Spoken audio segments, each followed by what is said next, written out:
What really happened with your host, Mike Rivero. The history the government hopes you never learn. Here is your host, Michael Rivero. And aloha, America. Welcome to our show today. It's Wednesday, January 18th, 2017. And yes, my voice is still shot, but I'm actually feeling pretty good right now. So it's just going to take a few more days for my voice to come on back here. Anyway, we've got a lot of stuff to talk about today. The phone lines are open, 800-313-9443, 800-313-9443. And Mike is in our control room, twiddling the dials, keeping us out of trouble, ready to answer the phone when you call on in. Quick little program note. Next Tuesday in our third hour, Wayne Madsen will be our on-air guest, talking about evidence of blackmail being used to control both John McCain and Lindsey Graham. And also he's got a new book out about CIA front companies. And you might be amazed to discover how many companies that you hear about all the time are actually fronts for the Central Intelligence Agency. So we're going to be talking about that as well. So anyway, let's get on into it here. Obviously, there is a lot of noise about disruption of the inauguration on Friday, with potentially disruption starting as early as tomorrow.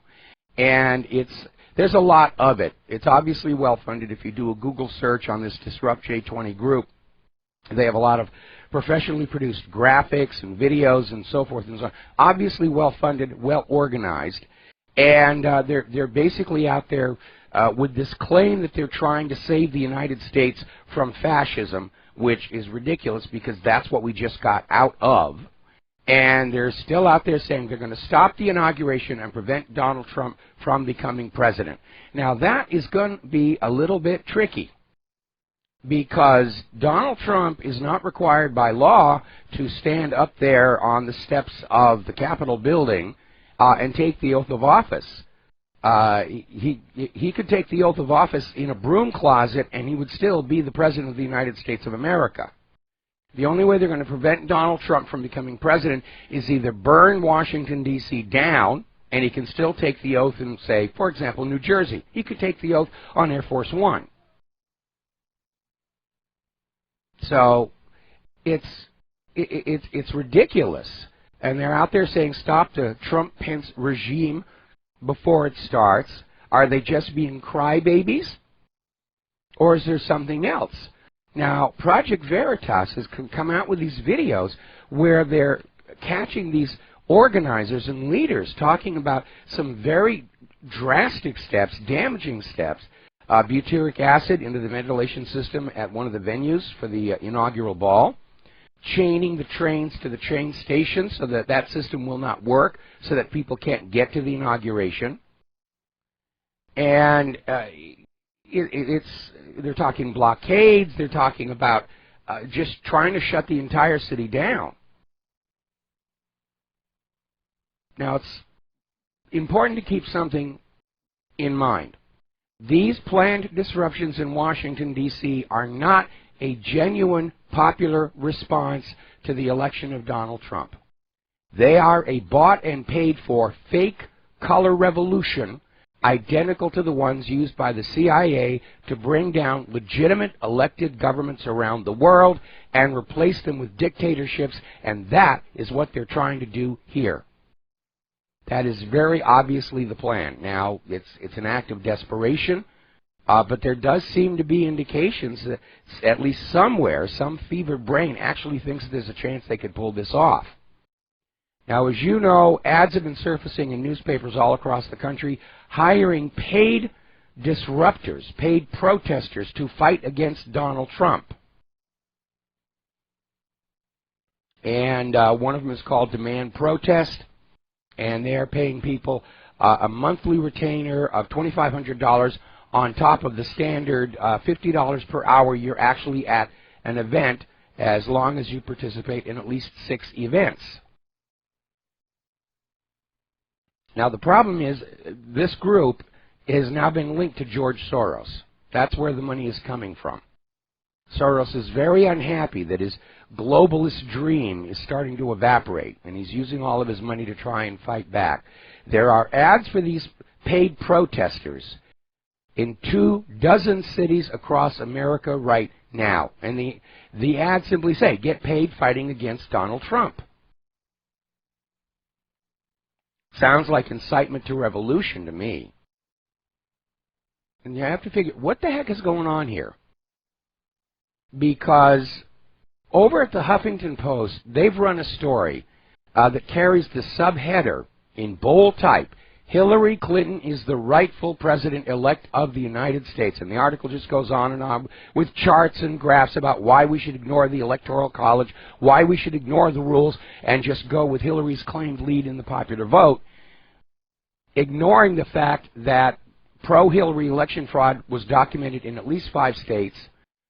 3 million non-citizens voted for Hillary, and they're not supposed to vote, plus however many dead voters and everything else that was going on. And they're still pushing this idea that Hillary Clinton and not Donald Trump should be the president, and now they're talking about inciting a revolution in the streets of America to make that happen.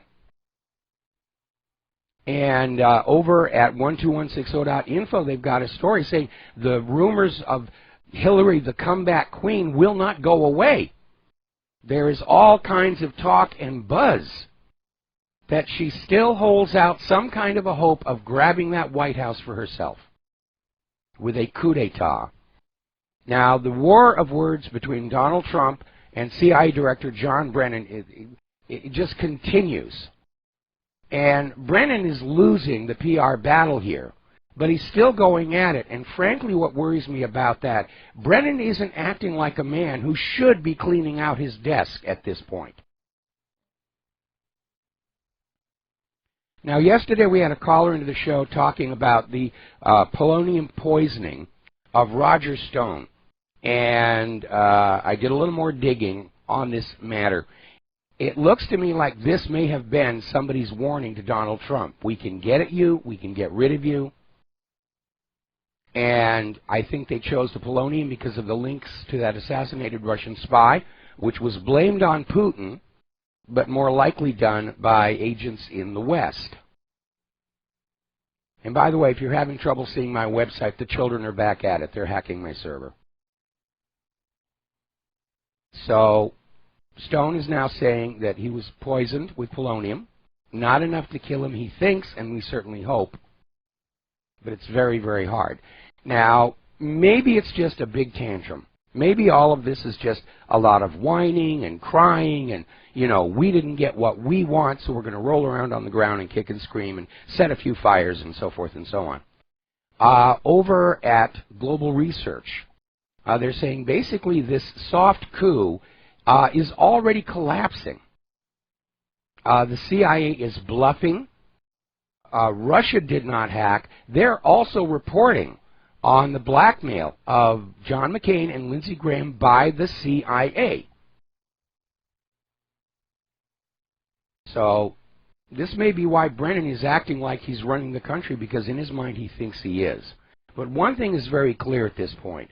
Obama seeks to create chaos before Donald Trump takes office. In fact, in a lot of ways, Obama is behaving like a rock star on way too many drugs. He's staying at a hotel while he's doing a concert, and before they check out, they just decide to trash the place just for the heck of it. That's the way Obama is behaving right now. We're going to take a second here to do a shout-out to our on-air affiliates who are just now rejoining our network. Now, Joe Biden is out there making all kinds of speeches, and he's basically blasting the Trump-Putin plan to collapse the liberal international order. They're now openly admitting their goal is a global government, a liberal global government, with liberalism meaning everything is under government control, what bathrooms you can use, what foods you can have, whether or not you can collect rainwater, all of that stuff. And Biden is trying to give globalism the credit for the post-war economic boom in the United States.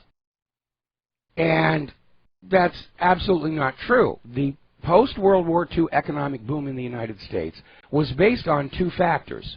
One, the United States was the only industrial nation whose industrial base hadn't been bombed into rubble. So everybody had to come to the U.S. to buy new tools, new machines, new ball bearings, and so forth. It was a golden age.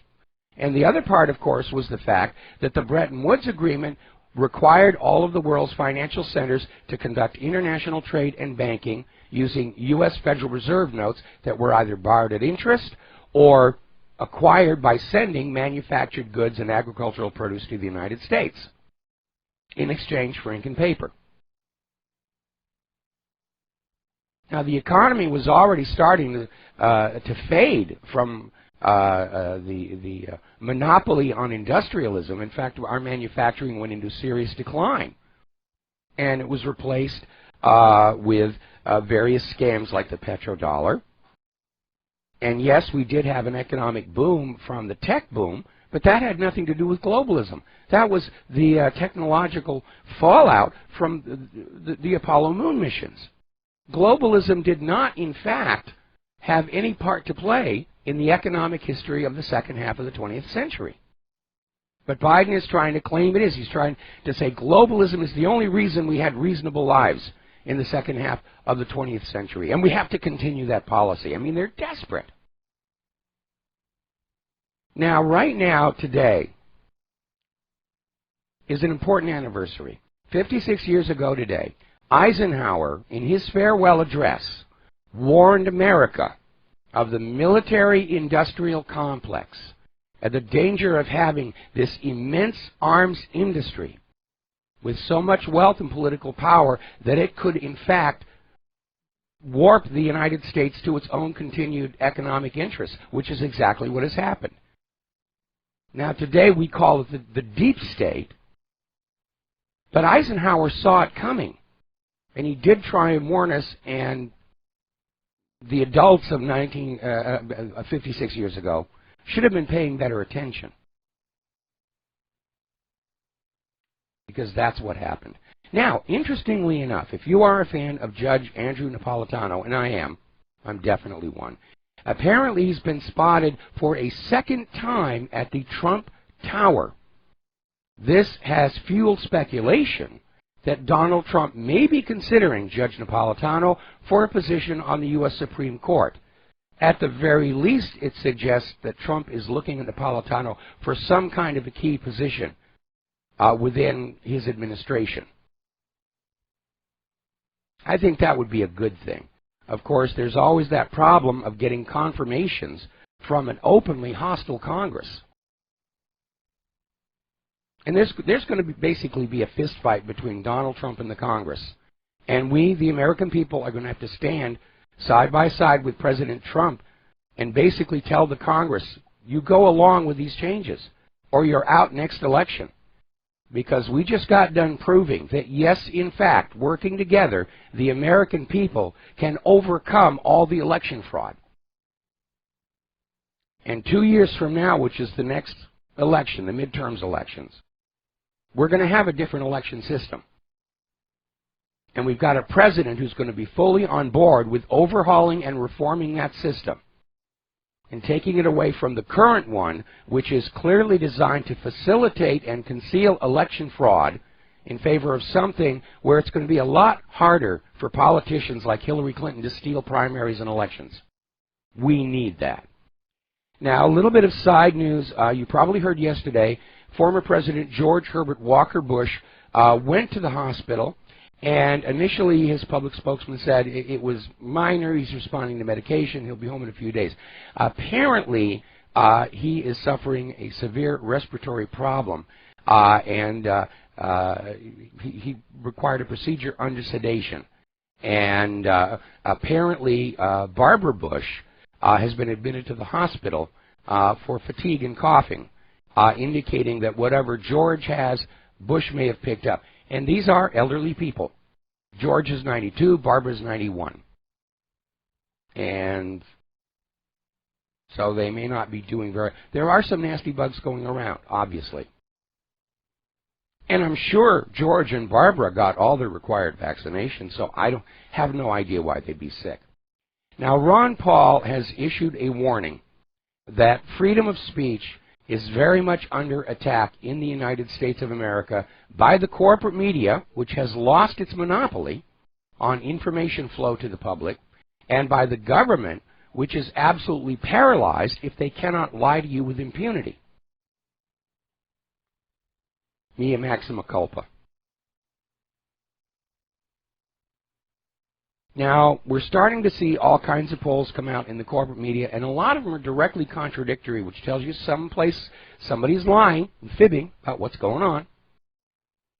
Now, Gallup came out with one poll saying that Obama gets a minus 9% final grade from the public on various aspects of life in the United States. Did we make progress or did we slide backwards? And the end result is we slid backwards. And Americans say the U.S. gained ground only in 4 of 19 policy domains, held steady on 1, and lost ground on the other 14.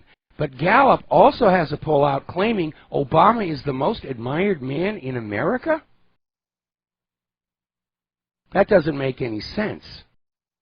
Now, over at IntelliHub, they have an article pointing out that corporate media is releasing more and more rigged polls to say Donald Trump is the least respected president coming in, he's the least supported president, he's got a hideously low approval rating.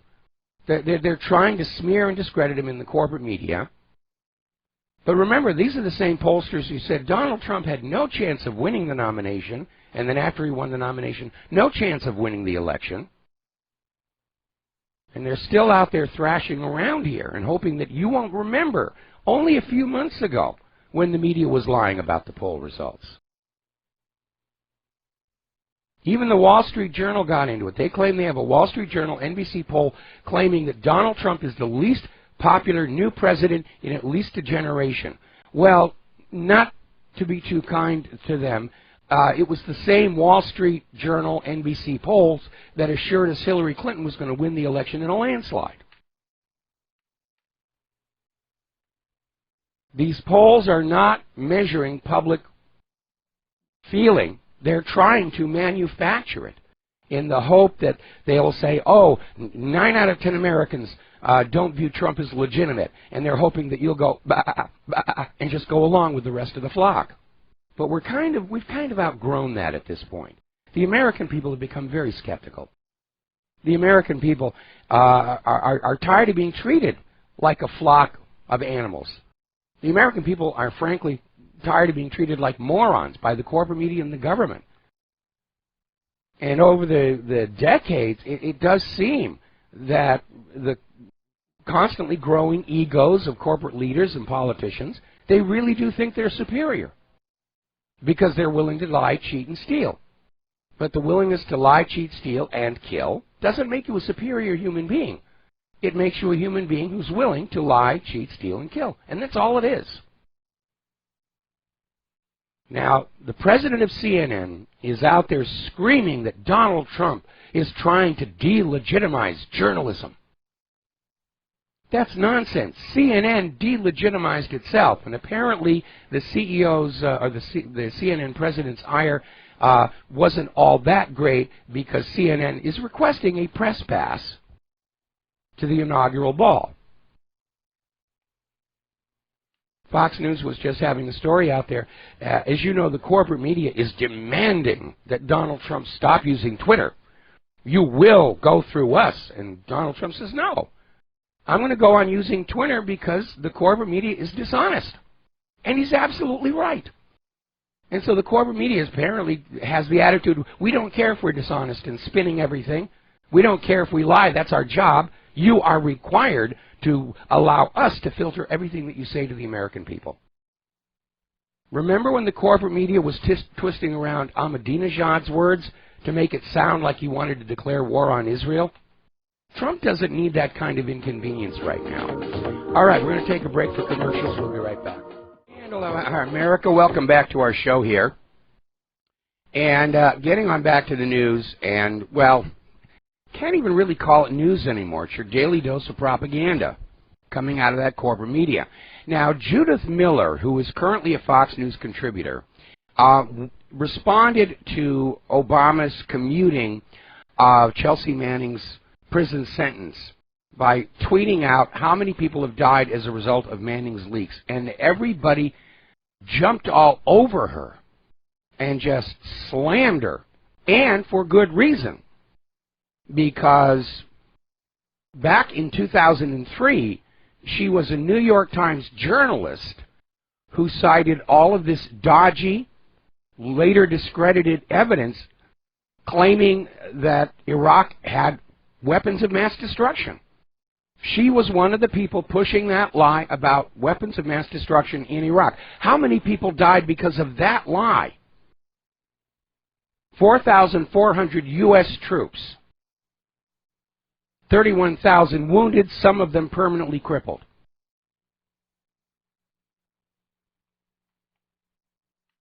These corporate media journalists have absolutely no shame.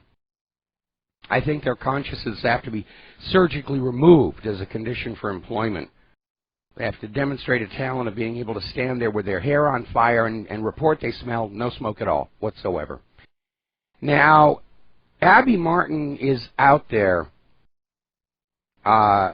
pushing back on this constant harangue from the corporate media that the critical reporting on Clinton is why Donald Trump won.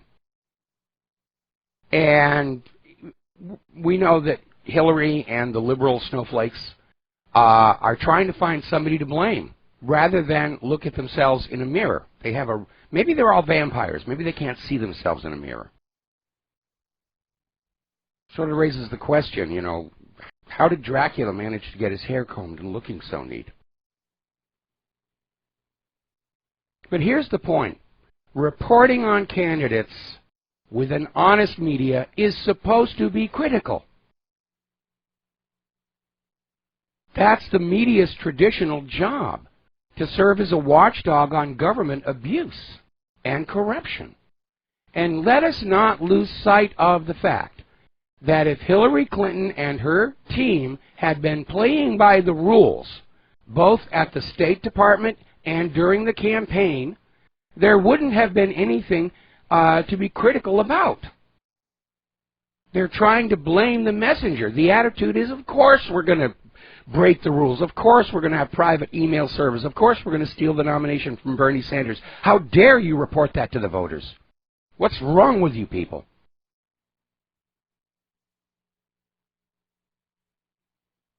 So, all right, let's grab some phone calls. Tim in Hot Springs, Arkansas. Aloha. Welcome to the show. What's on your mind?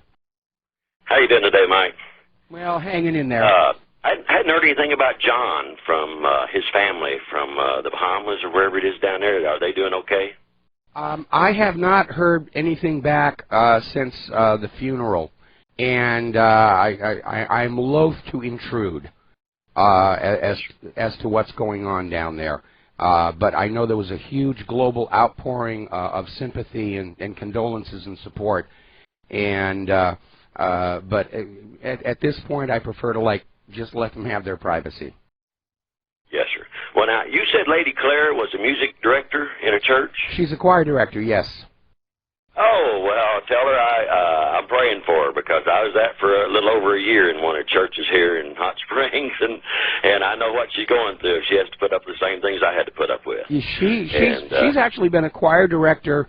Well, she was a choir director before I even met her, and she's had several choirs during our marriage, and she was with her current community, and their existing choir director took off, and Claire just raised her hand and said, I'd be willing to be the interim choir director while you find somebody.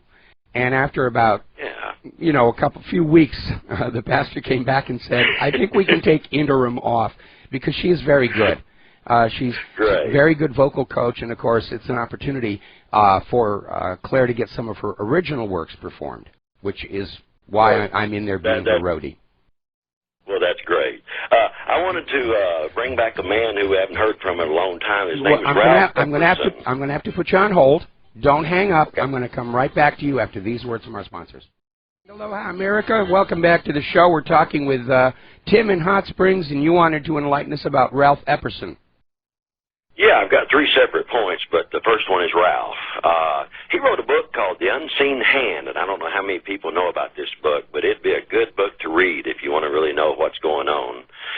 Bill Clinton made a mistake in '92 whenever he was giving one of his addresses, and he was talking about the 12 families that actually control all of our money. And this actually all goes back to money and everything. And behind it, of course, is child pedophilia. And it's all related. But if anybody hasn't heard of that book, it's called The Unseen Hand, and it's an amazing open. And, and I would recommend this book. But also, you made a statement yesterday about the pH of your water being about 7.4 and that being neutral. Is that right? Well, I was that was supposed to be the ideal pH for the human body, and the issue was that the clean water standards call for a pH of 7.0, which is slightly acidic, and the question was, why are they doing that when having that pH in the ideal range for the human body would seem to make more sense in terms of the public health? Yes, sir. Well, now, yes, neutral pH is 7.05, actually. It's per hydronium ions, and it's amazing to read about all this. I worked in a chemical plant for 15 years, 5 months, and 8 days, but don't tell anybody. Okay. but yeah, it's simply amazing. Yeah, you need the actual pH of our body is somewhere a little below 6, but see, what we add to our body, what we eat, and for fuel, raises or lowers that pH. And, of course, cancers can't grow in a basic environment like you're talking about. Yes. And that was the reason why in 1919 there was a doctor who got blackballed because of what he was speaking about that. He said, oh, yeah, just raise your pH on your body a couple of tenths, and also block the blood supply going to the tumor, and you have no more cancer. And it's amazing. They blackballed him over that, Mike.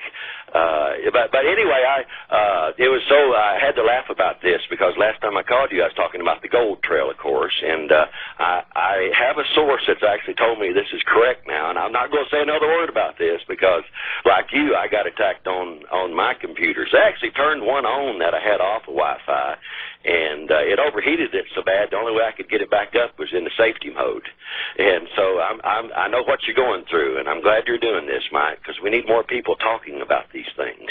And but yeah, it's simply amazing. But yeah, it all comes back to child pedophilia, Mike. These people are disgusting, abusive people, and I'm glad you guys are speaking out about these things. Well, you know, I understand that there's a lot of child sexual molestation going on with people in positions of power, authority, and wealth.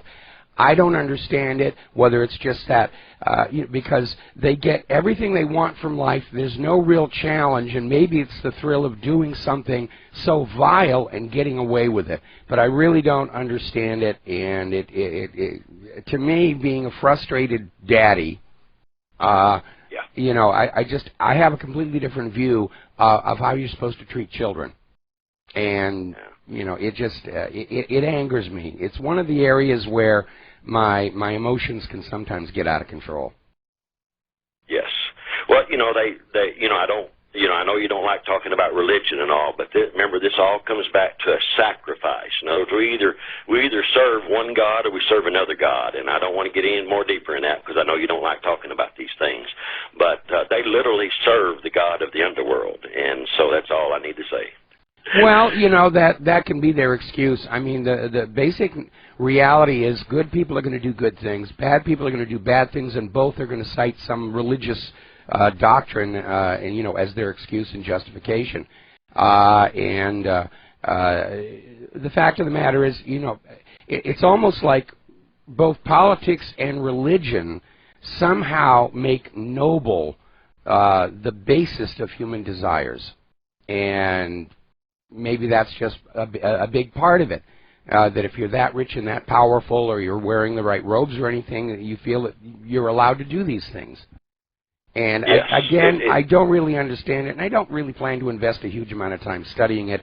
I just think it is evil, and it's vile, and it's wrong, and I'd like to see something done about it. And I certainly have noticed there's a weekly list that comes out of pedophile crimes in the church, And I've noticed lately that that list is, in fact, getting smaller and smaller and smaller as time goes on.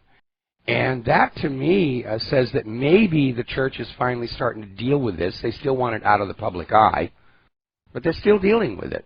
And again, I'm being deluged with emails about Pizzagate, and you know, I am not questioning the reality that the rich and powerful would love to have sex with children. We have the Franklin scandal here. BBC's got its own scandals over there. But Pizzagate feels like a setup, like a trap, to lure the independent media into a situation where they can be discredited and possibly sued for defamation. And that's why, basically, I stay away from that. Yeah. Well, Ed, now that is true. In other words, that was a false flag on their side. And now I have one more point that was amazing. Last night I was talking to one of my, anyway, I'm just going to say, I was talking to a man, and he said that he believes now it's about 60% of our CIA has actually went rogue. And that's a concern to me, Mike. So that's the last point. We literally have to have something happen to this one arm of our government, or we are going to have a lot more problems. He gave me a reference about this, and I'm not going to say another word because last time I got attacked so bad on my server that I don't want to say another word about it. But I just want to say God bless, and y'all keep up the good work. All right, well, thank you very much, and we're going to let you go here and switch over to Steve in California. Steve, aloha, welcome to the show. What's on your mind? Well, hey there, Michael. Yesterday you mentioned about pardons. We talked about the commuted sentence of Bradley Manning and Chelsea Manning, and I think that's a great thing. And but I started thinking about, you mentioned something else. We talked about, you know, pardons for Snowden and Julian Assange, and I started thinking about it. How could Obama possibly give a pardon to Julian Assange when basically he's not in the jurisdiction of the United States government? It would be under an international court if any kind of pardon would be given to Julian Assange, but you know, he just simply gave out information of the corruption, the wrong firings, the accidental bombs and killings of innocent people. He didn't give anything to the enemy to aid the enemy.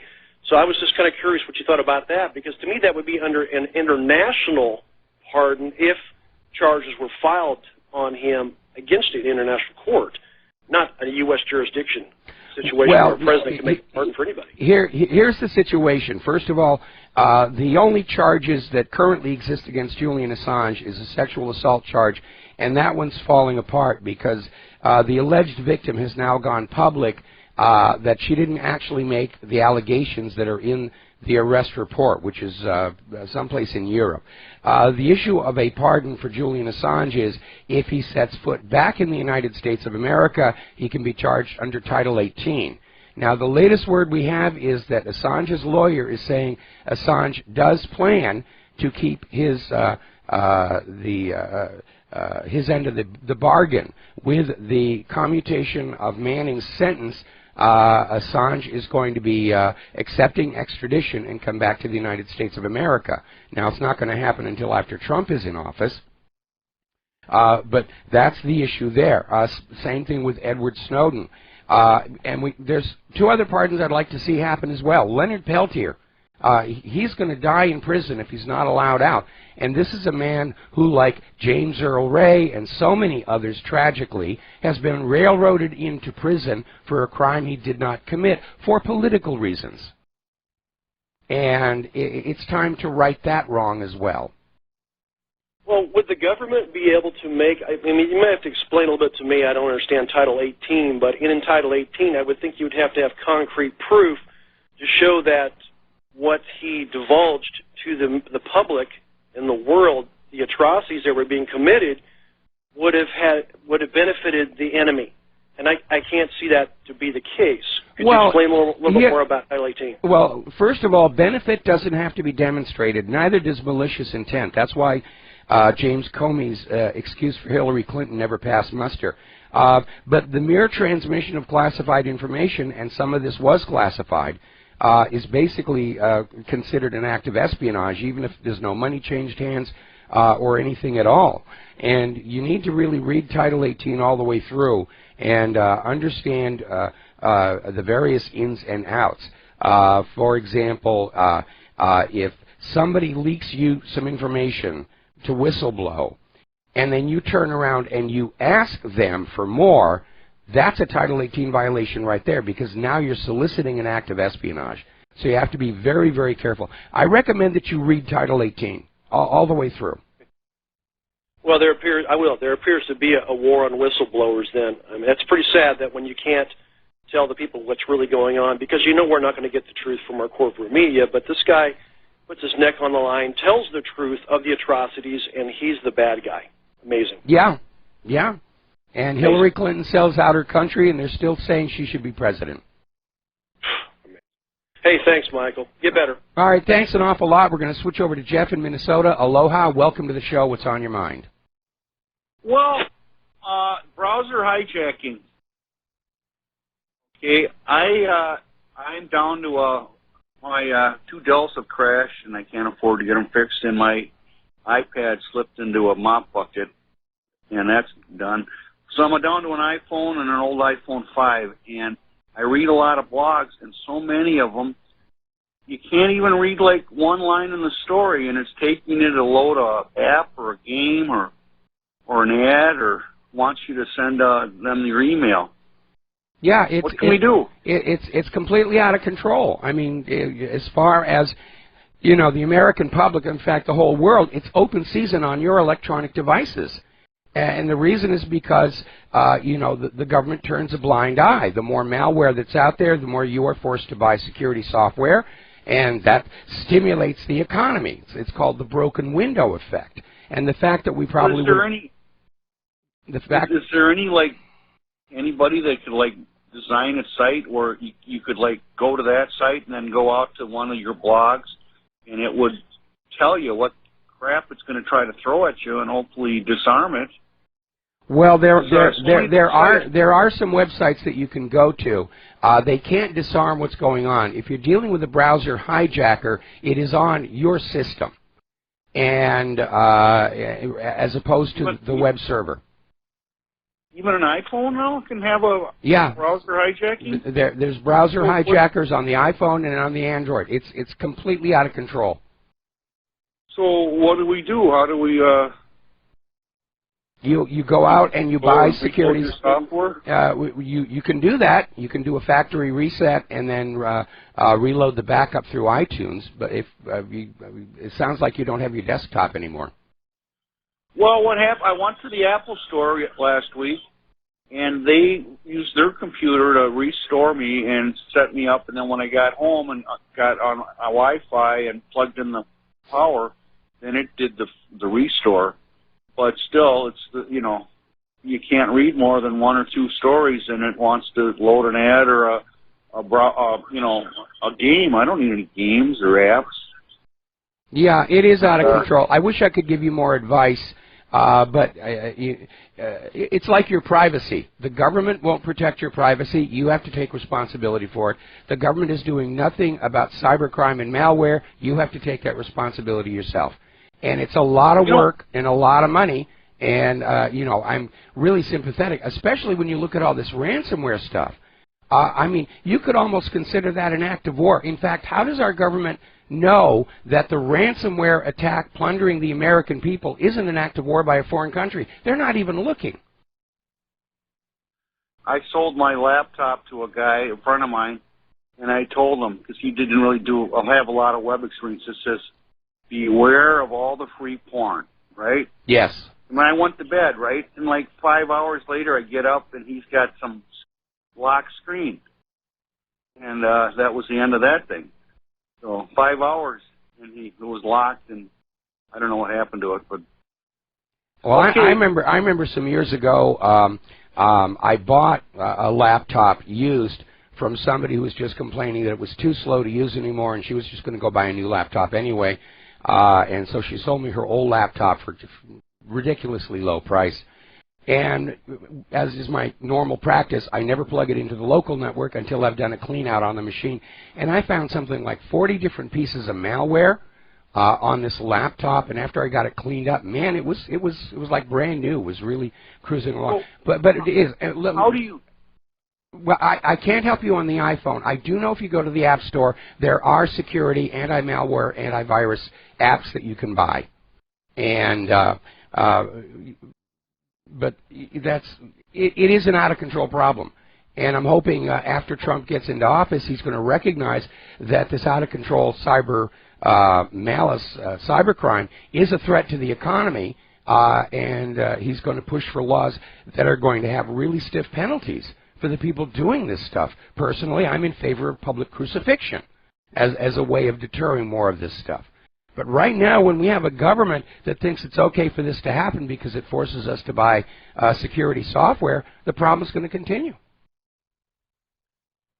I think the people that do this should have millstones around their neck and only be allowed to run defrag and nothing else. Okay, we'll see you later. All right, thanks an awful lot here. We're going to switch over to Glenn in Philadelphia, and I'm probably going to have to take you through the commercial break. What's on your mind? Hi, Mike. I heard a very effusive caller the other day describe you as the Jimi Hendrix of truth. And I thought that was kind of ironic because I always sort of think of you as the John Lovitz of truth. But, okay. Okay.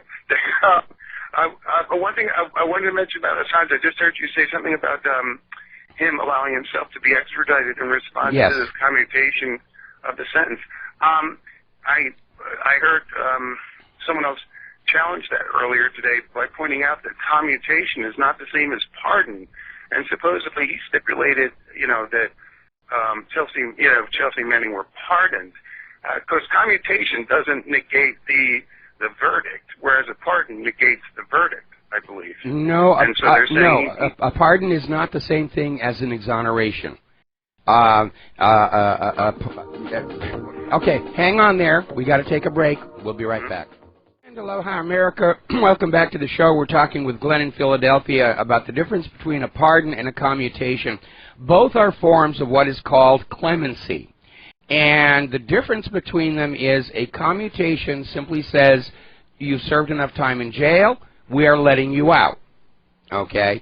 A pardon does not exonerate the crime, but it's an official forgiveness, and the difference between the commutation and the pardon is a pardon restores certain rights, such as the right to vote and to own firearms, which you do not get with a commutation. That's the difference between them. But neither one represents exoneration of the crime itself, and neither one can allow you to recover any fines that were imposed on you. Gotcha.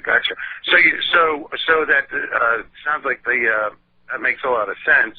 I think the distinction I heard being made earlier was incorrect, and what you're saying sounds correct. And so this commutation is then sufficient for Assange to submit then to extradition or whatever. Well, that's Assange's decision to make, and apparently that is the decision that he did make, according to his lawyer. Oh, okay, gotcha. Should be interesting to see what transpires.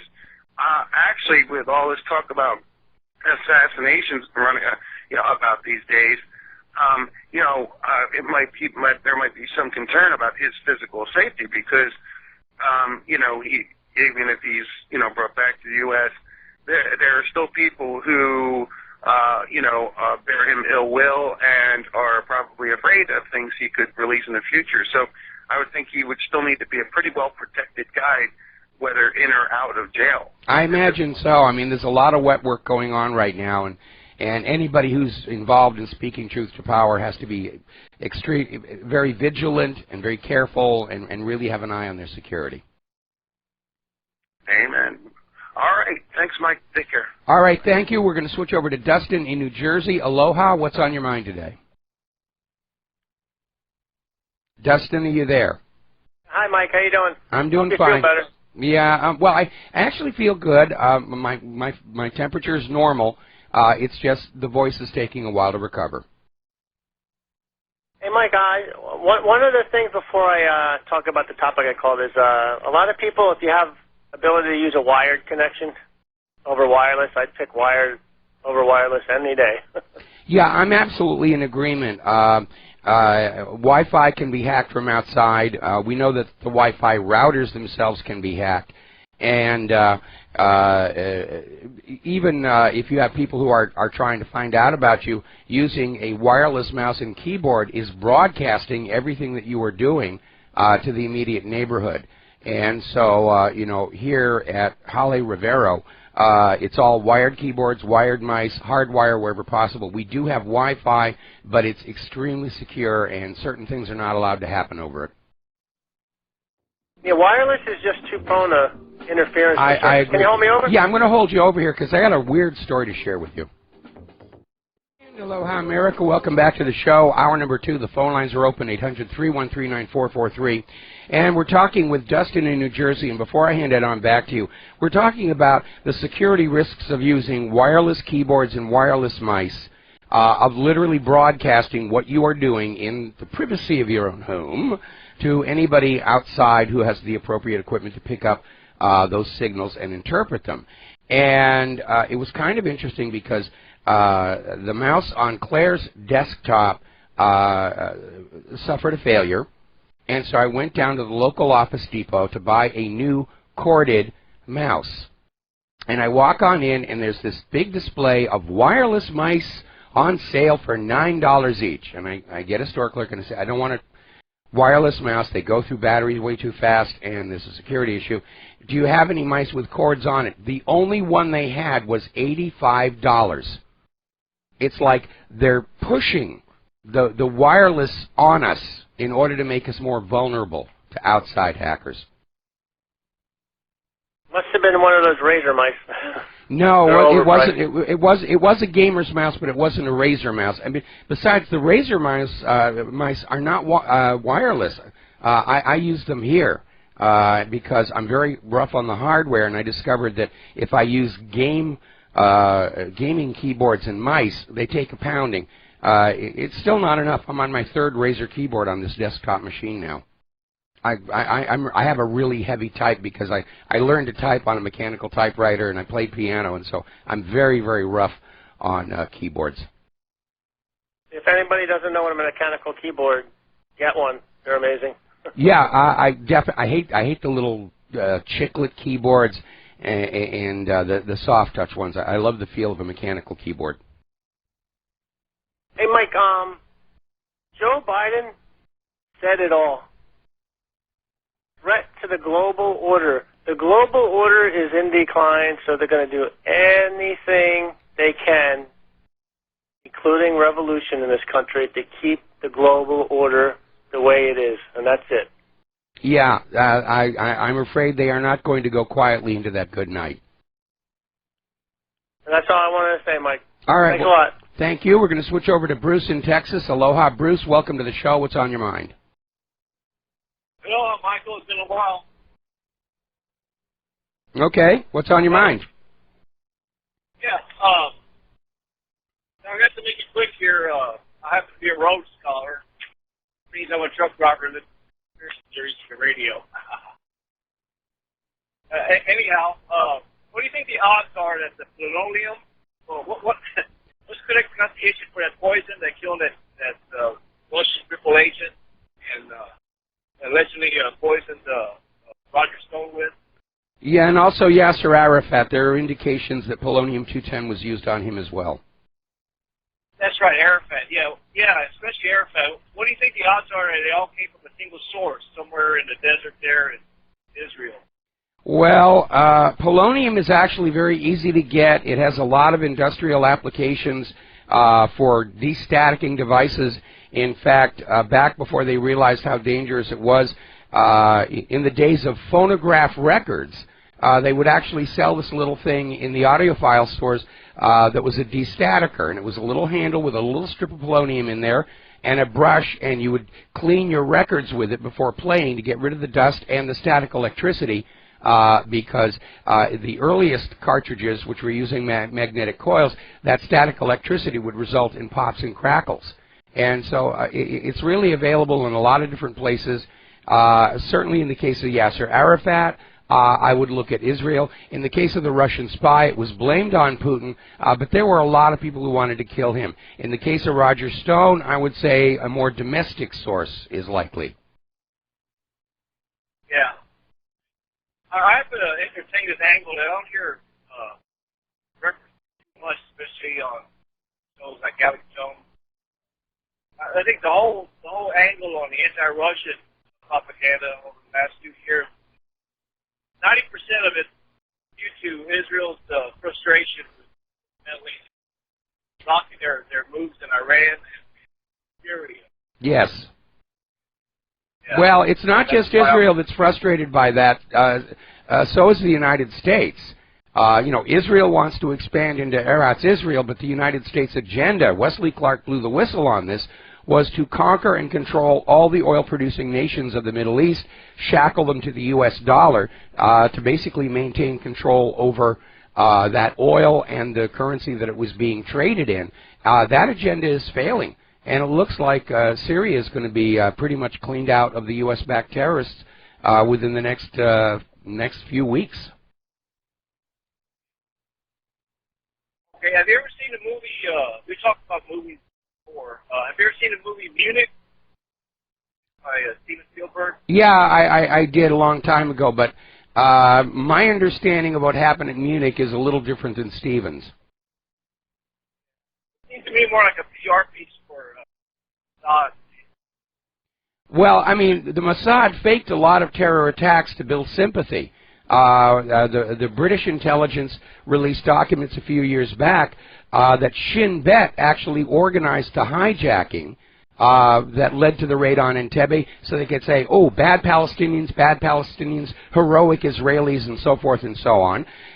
There are indications that Abu Nidal, this evil Palestinian terrorist who threw the guy in the wheelchair off the cruise ship, that he was actually working for Mossad. And Mossad and Shin Bet set up all these terror attacks to blame the Palestinians so that the world will sympathize with poor Israel and hate the Palestinians. And by the way, Israel is already out there saying, oh, there's a new plot to terror bomb synagogues all across America. So they're playing for sympathy again, which means they're about ready to do something really ugly. Yeah. Okay, I have a hard drive full of information that managed to accumulate over the years, and I like to call it dead man's drop to share it with somebody. Okay, I'm having a hard time understanding you. This is a really, really bad phone connection. You have a hard. What? Any possible way? Oh, okay. I did not hear what you said. Possible way to do what? To forward you some material physically. Well, yeah, you can put it in an envelope and mail it to the address on the donations page. It goes to a local post office box. Okay, all right. Thank you, Michael. All right, thanks an awful lot, Bruce, and we're going to switch over to Keith in Montana. Aloha. First of all, before we do that, shout out to our on-air affiliates who are just now rejoining our network, and now we're going to talk with Keith in Montana. What's on your mind today? Well, first off, I want to give condolences for Clara's mouse. Yeah, we buried it with full military honors. Yeah, that Judith Miller you were talking about earlier in her rave for the 2003. Yeah. I was going to do a correction on that. The listed U.S. war deaths in Iraq were those killed in action. That did not count, as my veteran friends would tell me, of those that died in transport from Iraq to the Germany's hospitals. Yeah, that was how they were fudging the numbers. And not only were they fudging the numbers downward with that, but their families were denied killed in combat pay. Yeah. Have you, Mike, have you ever stopped to read that Ramsey Clark's Fire and Ice? No, I can't say that I have.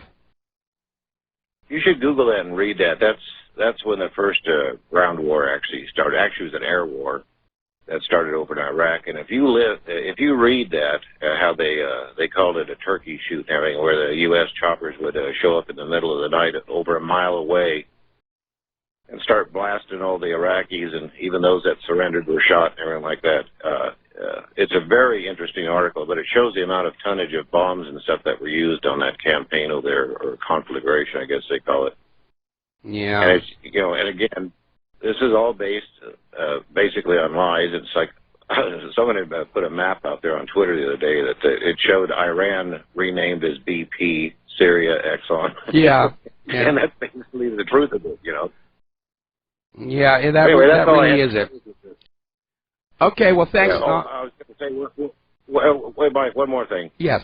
My one veteran told me, he says that when he was over in Iraq, he served 3 tours over there, and he says he had a little Iraqi boy come up to him and say, we never had suicide bombings, never had suicide or car explosions and stuff like that before you guys got here. Yeah. And that's a stark contrast to what we see from our media today, Well, do you remember when the U.S. invaded Iraq for the second time? There was this brief scandal where the Iraqi police pulled over a suspicious-looking car, and they found 2 British SAS officers in it, and in the car they found explosives and Arab clothing. And so they arrested these SAS operatives, and the British Army literally attacked the police station to free them before they could be questioned. Was that like the ISIS flags found in Israel? Yeah, right. My best to you, Mike, okay? All right, thanks an awful lot, Keith. We're going to let you go. Now then, as you know, not too long ago, opera star Andrea Bocelli backed out of performing at the Trump inauguration after receiving death threats. Well, another invitee to Trump's inauguration, singer Jennifer Holliday, has now backed out after being smeared and attacked. And she's black. And, of course, right now they're desperate to prove that Trump is a racist. And having a black artist like Jennifer Holliday singing at the inauguration, that can't be allowed to happen. So she was being attacked online by fellow blacks and by the gay community. And this is obviously another demonstration of tolerance and peace and love Trump's hate coming from the liberal snowflakes.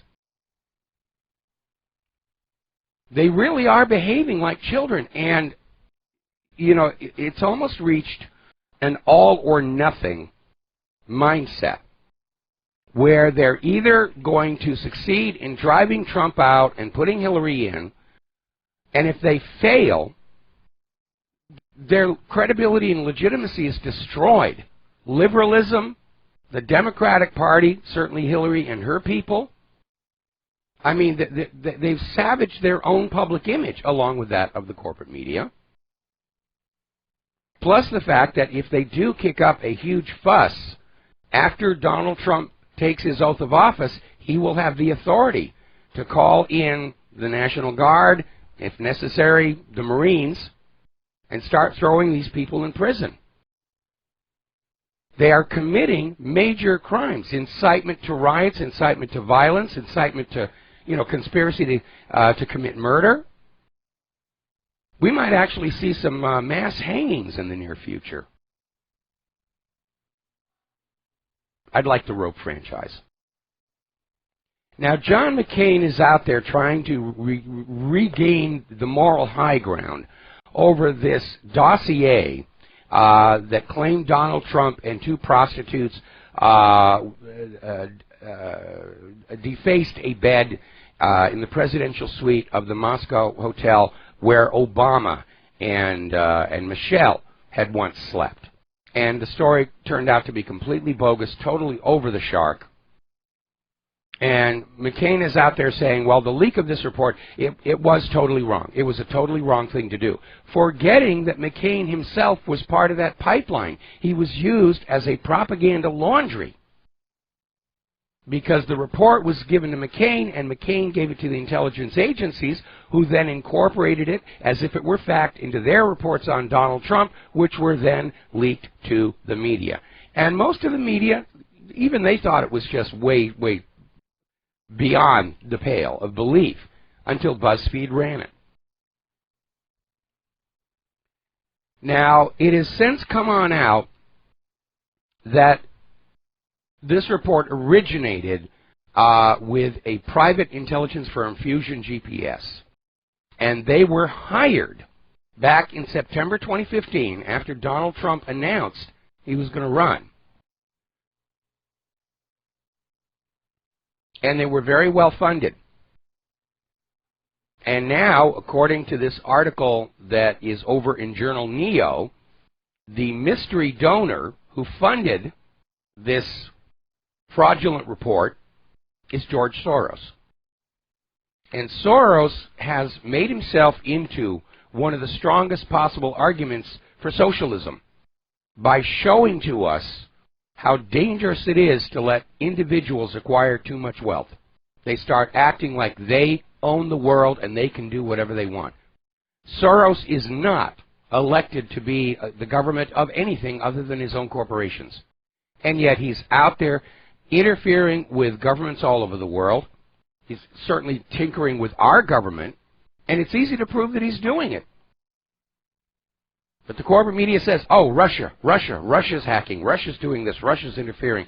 And finally, Russia's Foreign Minister, Sergei Lavrov, who's been sitting back very quietly listening to all this smearing going on about Russia interfering with the U.S. election, came on out and said, look, you've got the leaders and top officials from Great Britain, Germany, and France were grossly interfering in U.S. internal affairs. They campaigned for Hillary Clinton and supported her, openly attacked Donald Trump. And unlike the accusations of Russian interference, Lavrov's claim is easily substantiated because all of this was being reported in the news. Angela Merkel supports Hillary Clinton. Doesn't that represent foreign interference?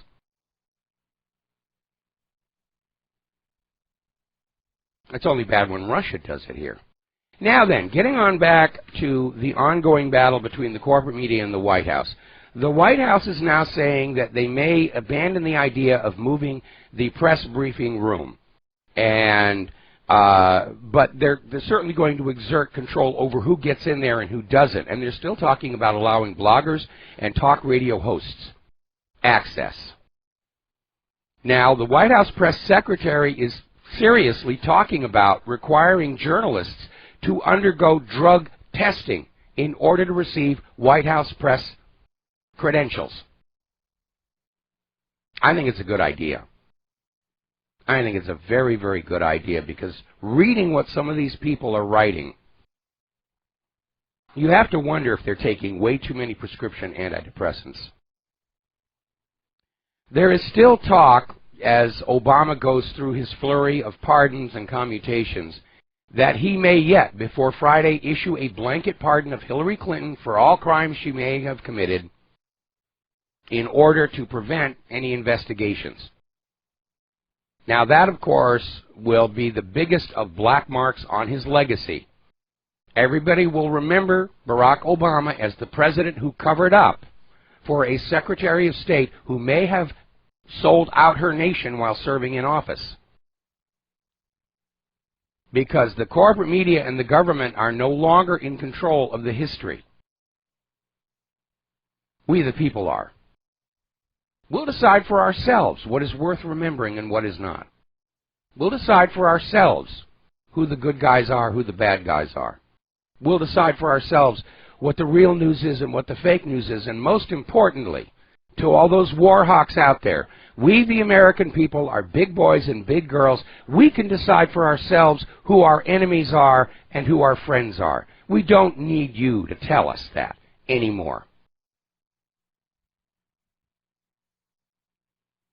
By the way, if you're in Washington, D.C. for the inauguration and you still want to stock up on some Hillary Clinton memorabilia for possible gifts, it's discounted 75% in Washington, D.C.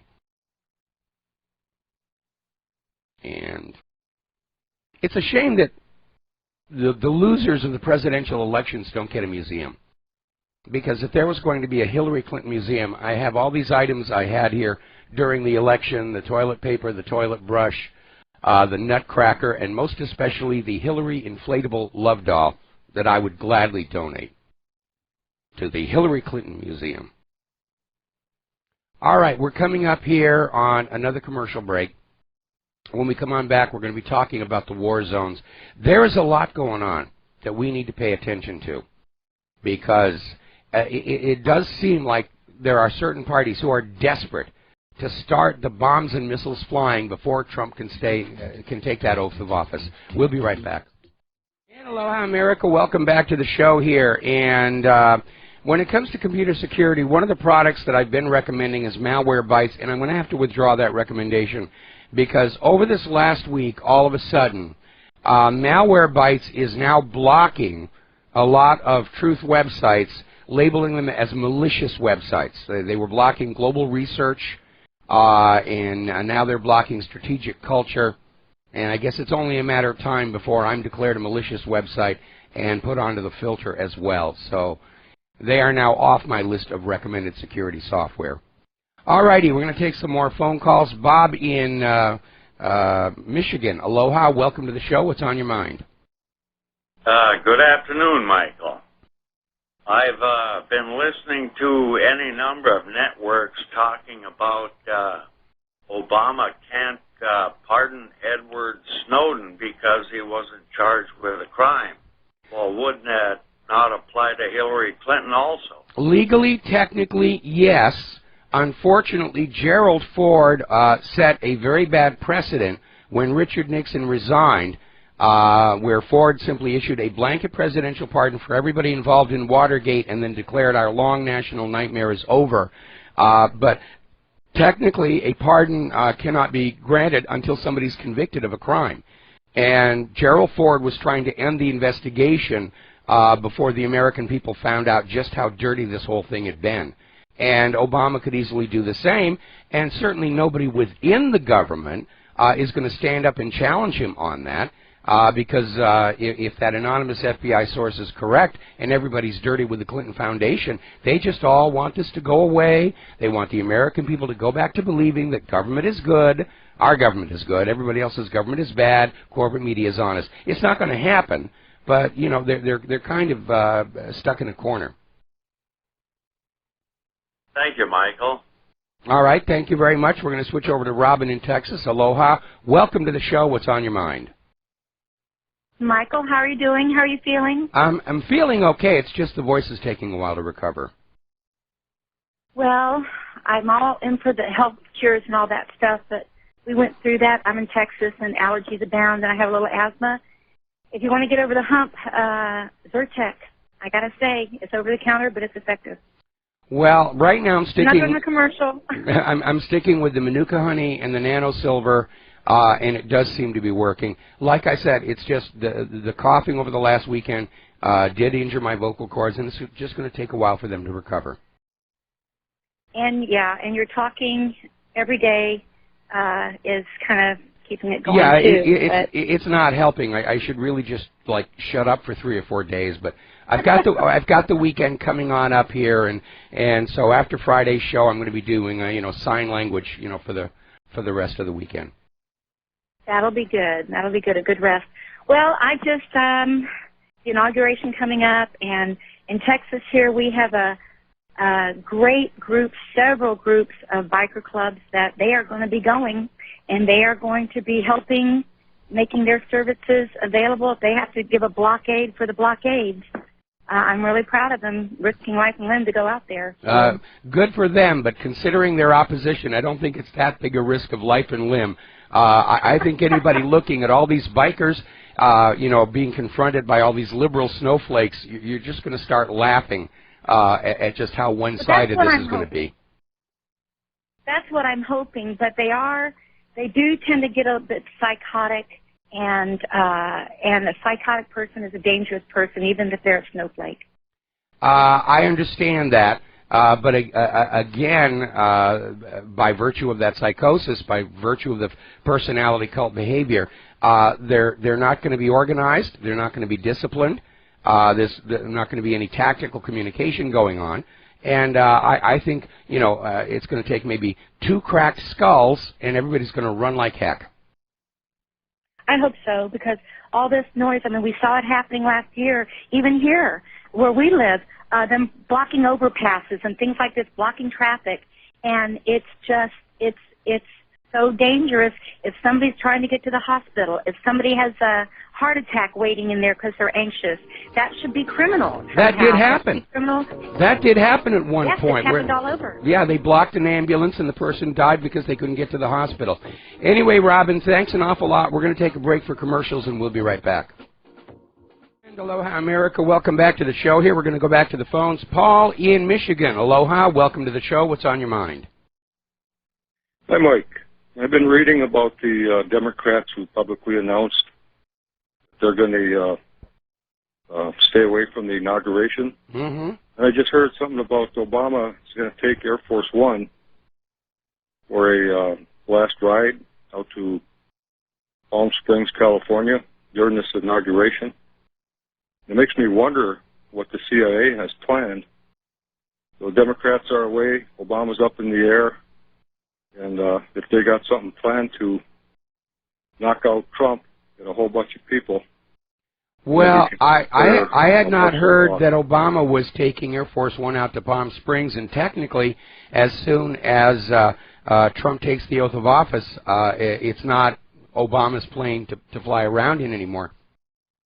I was wondering if that's a fact, if he could actually ground that plane, prevent Obama from using it, even before he's inaugurated. No, he can't. It's basically, I'll tell you what the letter of the law would be. On the instant that Trump takes the oath of office, Obama becomes a private citizen, and then he is personally, financially liable for the cost of the operation of that aircraft. Okay. From that point in time forward, if he's on Air Force One, he has to pay for it. That's a big plane. Sure. I can't remember how many millions of dollars it cost. You know, but the last word I had was that Obama was going to be attending the inauguration, the swearing in at least. Well, I hope so. He should be. Yeah. He should be arrested right after that. Well, I'm far more concerned about Hillary being arrested than Barack Obama. As far as Obama's concerned, let's just let him go on off and do his speaking tours and everything else here. Hillary's the real problem. Hillary and Bill, mostly Hillary. I agree. And the majority of the people that voted for Trump want to see that happen, myself included. Yes, absolutely. Okay? Okay. All right, thanks. Thank you. Thanks an awful lot. We're going to let you go here. Now then, end of ISIS. Russia and Turkey launch a joint aircraft campaign against the remaining jihadists in Aleppo. And apparently the Russian fighter pilots are coordinating with their counterparts in Turkey. And basically they're just, it's a mop-up operation. They're going on in. These last holdouts should have accepted Assad's offer of amnesty. They didn't. The U.S. is still trying to airdrop supplies into these people. And maybe what they're hoping is that either Syria or Russia will shoot down one of these American planes, which are in Syria illegally. They do not have the permission of the Syrian government to be overflying Syrian territory. But Assad and Putin are too smart to bite. Now, Iran is stepping on in. They want joint action with Riyadh in Syria based on the success they had in Lebanon last year. And what's happening here is the U.S. game plan, and for that matter, Israel's game plan for the Middle East was keep all these nations fighting each other.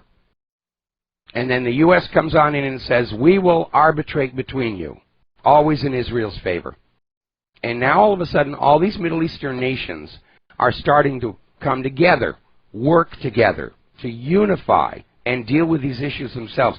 This is a nightmare scenario, especially for Israel. Israel doesn't want a single Islamic nation in the Middle East. They want lots and lots of little tiny countries that can be bullied around and threatened. And all of a sudden we're seeing Iran and Saudi Arabia and Syria and all these all coming together, almost forming their own Middle Eastern Union, and that is obviously represents a major defeat for U.S. and Israeli policy in the region. It's all falling apart on them. All falling apart here. Now, Syria has finally come on out and said it is time to start reining in some of the out-of-control propaganda used to sell this war to the American people. And we already talked about how a few years ago Obama and Kerry were trying to sell a direct U.S. intervention into Syria on the claim that Assad had weapons of mass destruction. And that was kind of a hard one because we all still remember how the U.S. government and the corporate media lied to us about Iraq's weapons of mass destruction. And they were making a big stink about chemical weapons, and Putin stepped on in, the global statesman, and he arranged a deal where Assad said, sure, you can take away the chemical weapons. I have no intention of using them anyway. And so the U.S. wanted to prove that Assad had cheated. He still had chemical weapons, and they came out with this claim that Assad had gassed his own Alawite supporters with sarin gas right in front of United Nations chemical weapons inspectors on the very day they arrived. That was the big story. Can we invade now? Can we invade now? And, of course, look for what should be there and isn't. And what wasn't there was a reason for Assad to do something that stupid, knowing that any use of any chemical weapons would open the door to U.S. invasion. So why would he do it? There was no motive. And you'd ask people, okay, why would he do it? What is it? Well, he doesn't need a motive. He's just insane, you know. He doesn't have to make sense. That was their limp excuse on that one. And then ultimately, of course, the United Nations chemical weapons inspectors came on back and said, no, it looks like the U.S.-backed terrorists were carrying out chemical weapons attacks to frame Assad. So the chemical weapon thing kind of went away, and then the U.S. was making war on Syria, claiming they were after ISIS and al-Qaeda. Now we know that the U.S. was actually supporting ISIS and al-Qaeda as proxies against Bashar al-Assad. So then they came on back about the horrible humanitarian disaster taking place in Syria because of Syria's use of barrel bombs. Oh my goodness, it's a barrel bomb. And the more they reported on these non-existent weapons, the greater and greater they grew, to the point where the corporate media was trying to claim that one of these barrel bombs was equivalent to a magnitude 8 earthquake. And so the Independent had a headline just a week ago. Assad dropped 13,000 barrel bombs on Syria in 2016, Watchdog claims. And this Watchdog was one of these propaganda laundering operations that were set on up. So taking the claim by the corporate media that a barrel bomb is equivalent to a magnitude 8 earthquake, and it's equivalent to the bombs that were dropped on Hiroshima. The Independent was claiming that Syrian President Assad personally dropped the equivalent of 13,000 atomic bombs on his own country and people in the last 12 months. Oh, look, is that a shark down there? And the attitude of the corporate media is, how dare you not believe us when we tell you all these horrible things are being done? No, we don't believe you. Fool me once, and so forth and so on here. Now, pro-Iraq war politician David Frum is out there on Twitter. Now, this is one of the guys who was out there screaming, Saddam has nuclear bombs, we got to go for war. Now, he's out there saying, Russia's coming to get us. Russia's going to come on in and force you to drink vodka and eat little fish eggs and all the other stuff. Okay, David, if you feel that way, here's your rifle, here's your parachute. We'll call Putin and tell him you are on your way to kick his butt all by yourself. I wish it were that simple. Unfortunately, Lithuania yesterday signed an agreement with the United States allowing the presence of U.S. troops. And Lithuania borders Russia and Belarus. They're basically building up that invasion front. And of course, as usual, the excuse for all this military buildup on Russia's borders, Russia made us do it, Mommy. Russia's being aggressive. They made us get ready for World War III. Russia's not the aggressor. Do you see Russian tanks on the Canadian side of our northern border? Do you see Russian troops massed on the Mexican side of our southern border? Do you see Russian warships tooling around the Gulf of Mexico? They've made this entire cause for war up out of thin air. The rationale for this is that the United States and the West refuse to recognize Crimea's referendum for independence. Therefore, by default, Russia stole it. Therefore, Russia's the aggressor. You can see how convoluted the thinking is. And they actually apparently think the American people are stupid enough to believe this nonsense. So, let us talk a little bit about the economy, which is going to be Trump's biggest headache in office, assuming that World War III is not started in the next 48 hours. Deutsche Bank has reached a $7.2 billion settlement with the U.S. over mortgage misconduct. None of the executives are going to go to prison.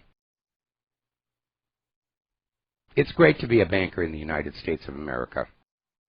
All that's going to happen to those executives, some of them are going to have their bonuses cut. That's it. And their bonuses aren't being cut because they were committing fraud with the mortgages. Their bonuses are being cut because they got caught. Now, most of that settlement will come off Deutsche Bank's taxes, which means the taxpayers will pay the majority of it. Some of it will be covered by increasing fees to Deutsche Bank customers. And Deutsche Bank has just announced they're going to cut about 20% of their workforce.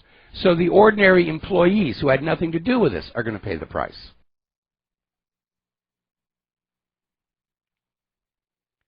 Now, according to New York-based retail consultant Howard Davidowitz, Macy's is in serious, serious trouble, and they may be closing literally hundreds of their stores over the next year.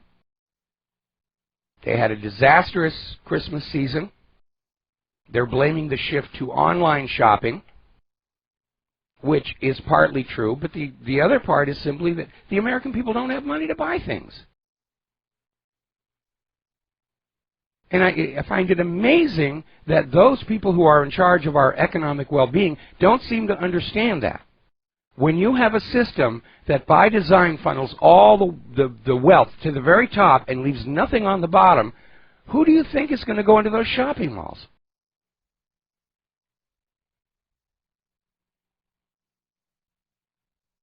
Now, women's apparel chain Limited Stores has filed for Chapter 11. And it's closing all of its 250 stores. Claire and I were down at the local mall where the Sam's Club is, and we're just looking at all those retail vacancies. It's really getting, how should I put this, unhappy out here. Meanwhile, Tiffany and Company had a very bad sales Christmas season. They're blaming Donald Trump. Their flagship store in New York is right next door to Trump Tower, and now, originally Tiffany was saying, well, obviously people don't have money for these high-end luxury items, which is true and accurate, but now they're on the let's bash Donald Trump by saying all the traffic congestion around Trump Tower and all this other, it scared our customers away. So it's all Trump's fault that we didn't do as well. Lowe's is getting ready to cut 2,400 full-time jobs. Meanwhile, Hyundai is the latest car company trying to curry favor with Trump. It's announced it's going to invest $3 billion in its U.S. factories over the next 4 years. Meanwhile, over at Boeing, Boeing has decided that maybe they might have been sort of inflating the price of the replacement for Air Force One. And so they're going to cut it on back. That's good business dealing. We've never seen that before. And, of course, Trump also has issues with this horribly overpriced F-35, which doesn't really seem able to do much of anything except look impressive on the runway. All right, we're going to grab a phone call. Tom in Florida, aloha. Welcome to the show. What's on your mind? Yeah, hello, Michael. Long time no talk. Yeah, Mike, I want to talk about Bernie Sanders today with the confirmation hearing when he's saying all these poor American kids are in poverty and all that. And what a schmuck this guy is. And you got that Chucky Schmucky Schumer. I mean, these Zog agents, I don't know, what are they, Michael? It's unbelievable. You got this Bernie Sanders talking about there's no, the kids are in poverty or the United States treats us citizens like okay, Tom, okay. I know you got a lot of invective to get off of your chest. Let me ask you a question. What is the average net worth of Americans between the ages of 18 and 30? The net worth probably, I'd probably save $500. I don't know. It's 17. It's a little over $17,000. Bernie Sanders is right. Our younger generation is living in poverty. Okay, Michael. Then you know what? Let me ask you a question. Then you're right. Then let me ask you this. I found out these Cuban refugees with the wet foot, dry foot policy get $17,000 to come to the United States if they get their foot on the beach. Now, Obama rescinded that now last week. But before that, they were getting 5 years of Section 8 housing. They were getting 4-year food stamps welfare for 4 or 5 years, and they get $17,000, and they get a $10,000 furniture voucher for their new apartment that they're bringing here in South Florida. So let me ask you a question. Bernie Sanders is so worried about the poor white people or Jewish people or whatever, black Afro-American people or Americans in this country. Why are these all illegals coming in here with all this kind of money they're getting from Cuba? Because Soros wants it to. What did Bernie Sanders ever do? Because Soros. Immigration. Well, you're absolutely right. Unfortunately, Bernie Sanders is on board with this open borders policy, and it is costing huge amounts of money. These people are being bribed to move here. By the way, I misread that article. The average net worth of Americans between the ages of 18 and 30 is negative $17,612. They're in debt. Okay, and that is a really bad number. Now, obviously, Trump coming on in, this open borders nonsense is going to start shutting on down here. But I think a lot of Americans were very angry over this idea that these illegal immigrants and foreign refugees are getting a better deal from the U.S. government than the ordinary American people. And they're having a hard time trying to figure out why. And anytime somebody asks a question like this, you know, all you get back is, oh, you're just being heartless.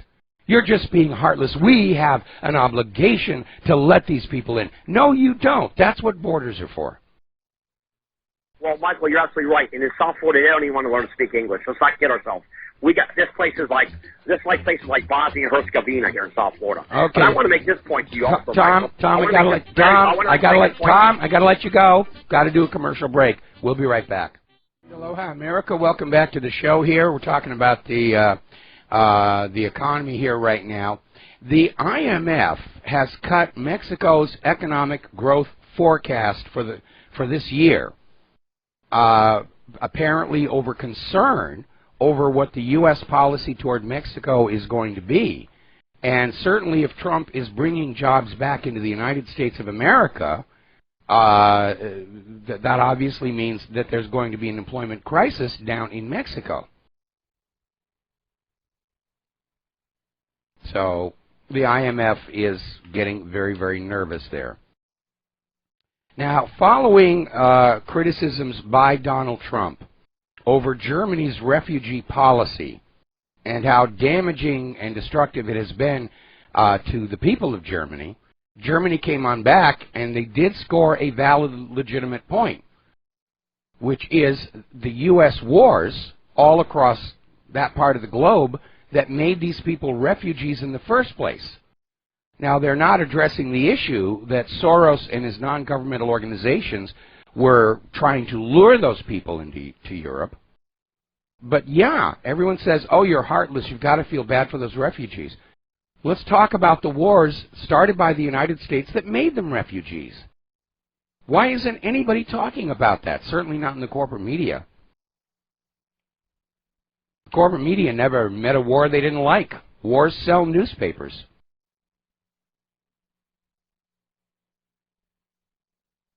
William Randolph Hearst was pushing for that Spanish-American War. He knew it would make him richer. Now, Donald Trump, as you know, we reported a few days ago, basically announced that when Great Britain leaves the European Union, he's going to have a fast-track trade deal for Great Britain. And that was done to basically pull the teeth out of a threat coming out of Brussels that unless Great Britain agreed to certain conditions of leaving, that there would be a trade blockade from that common market. We won't do business with you anymore. And Trump said, that's okay, you can come do business with us. Now, the conditions Brussels wants to impose on Great Britain, for Great Britain to have its freedom, is to still allow the open borders so the refugees can pour on in without restriction, and for Great Britain to continue paying into the budget of the European Union. Well, those are the two issues that led to the Brexit. So what Brussels is saying is you can go off and be free, but you're not really going to be free. You're still going to be our slave. You will still do what we tell you. Now, Trump's announcement has provided a huge boost to the Brexit, hard Brexit campaign. And as it... We're going to take a break here. We'll be back after station identification.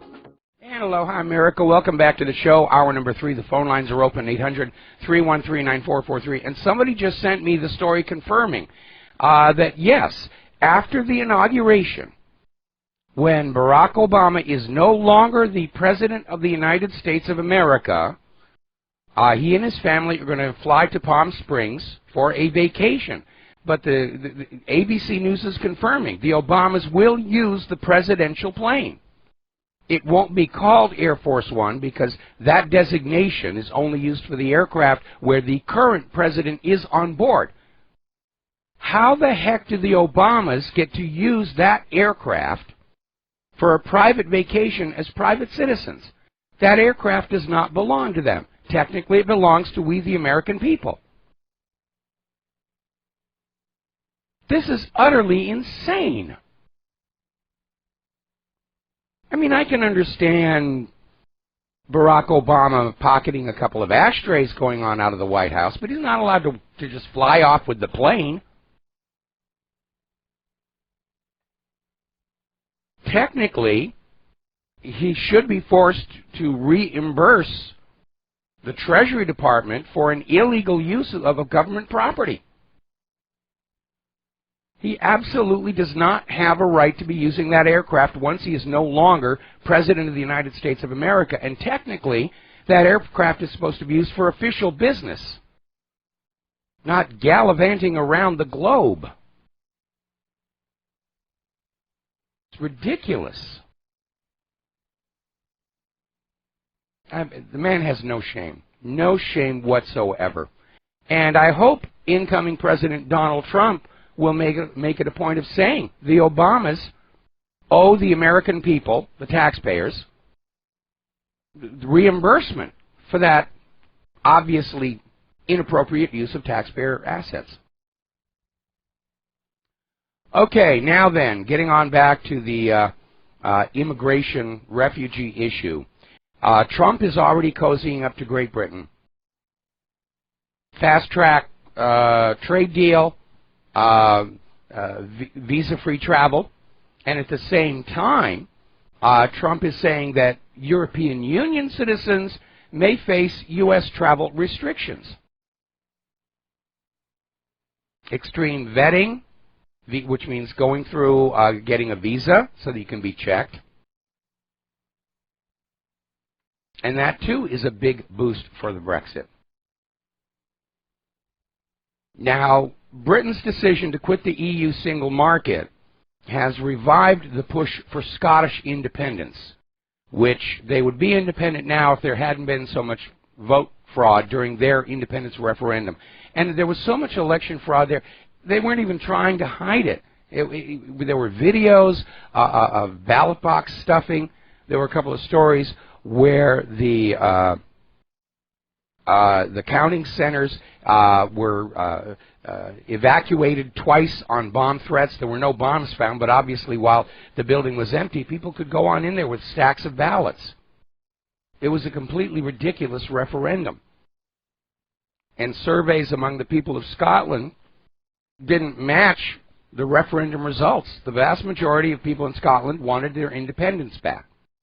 And somehow the referendum said remain a slave to the British Empire. Now, as it turns out, the reason the EU is in a panic over Britain's leaving is apparently Britain accounted for 15 billion pounds of the European Union's budget. Right now, with most of the member states of the European Union in serious economic trouble, all of it created by that private central bank, the ECB, Great Britain and Germany have been carrying the load for keeping the whole system propped up. And Britain's not going to be there anymore, and certainly the people of Germany are not going to be willing to be carrying the losses for the entire European Union all by themselves, especially while dealing with the influx of refugees and all the problems being created. But it looks to me like we may well see the breakup of the European Union in the immediate future, because it was built with this built-in self-destruct device called the European Central Bank. And then throwing the refugees on there only made the situation worse. A lot of the member nations of the European Union are talking their own exits now. And the European Union Commission is now out there taking the ground. You can't have referendums. You're not allowed to break free. Actually, it's in the Charter that member nations of the EU can leave when they want to.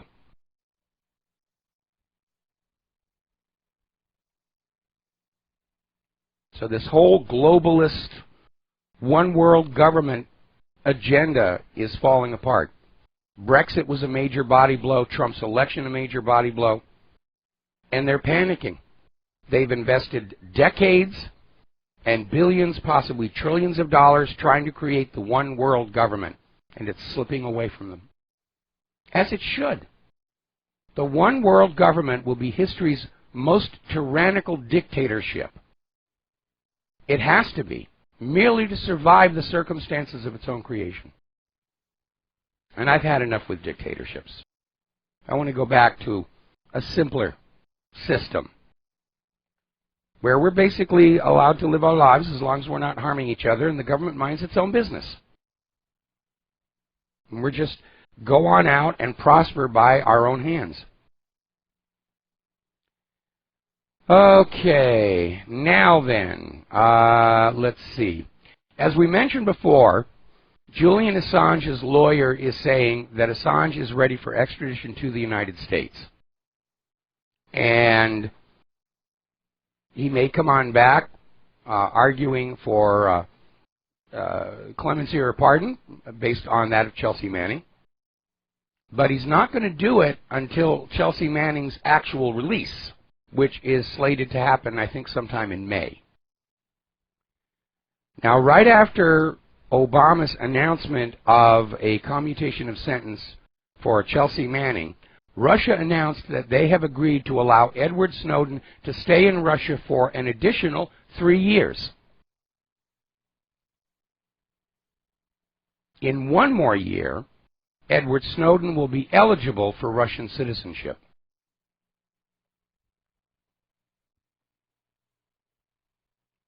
So, good on Putin for that one. Now then, the liberal snowflakes are still out there doing what they're doing. Over at Marquette University, apparently students are being required to attend mandatory social justice workshops. And they literally are tracked to make sure that they are completing all these different workshops on social justice to get their indoctrination to be liberal snowflakes. Now, let me ask you a very simple question. How does a social justice workshop, in which they're being taught that straight white males are the root of all evil and other such nonsense, how does a social justice workshop prepare these students to find jobs that pay enough to pay back those student loans? Don't these universities feel they have a responsibility to help those students prepare for high-paying jobs to repay those student loans? Or is the attitude of, you know, we're just getting you on the debt hook early in life and our job is to indoctrinate you? We're hearing now about calls out in California for the public school system to have classes to teach their students to trust the corporate media and distrust everything in the independent media. How does that help these kids prepare to get into college? Our education system is a joke. It's no longer about education. It's about indoctrination. And yes, there's always been a little indoctrination in this system, but it seems to have overwhelmed the actual teaching of useful skills. Now, there's a story that came out of, pardon me, government slaves, where there's a school in Michigan where a 4th grade class will not be allowed to view Donald Trump's inauguration speech because the teacher, Brett Mitteyer, is concerned about what President Trump may say. And if he doesn't agree with it, he doesn't want his 4th graders to hear it. Actually, that's not your job. Over at Planned Parenthood, they're under fire again. They're actually having workshops to train Planned Parenthood workers to spot undercover journalists, to get rid of them.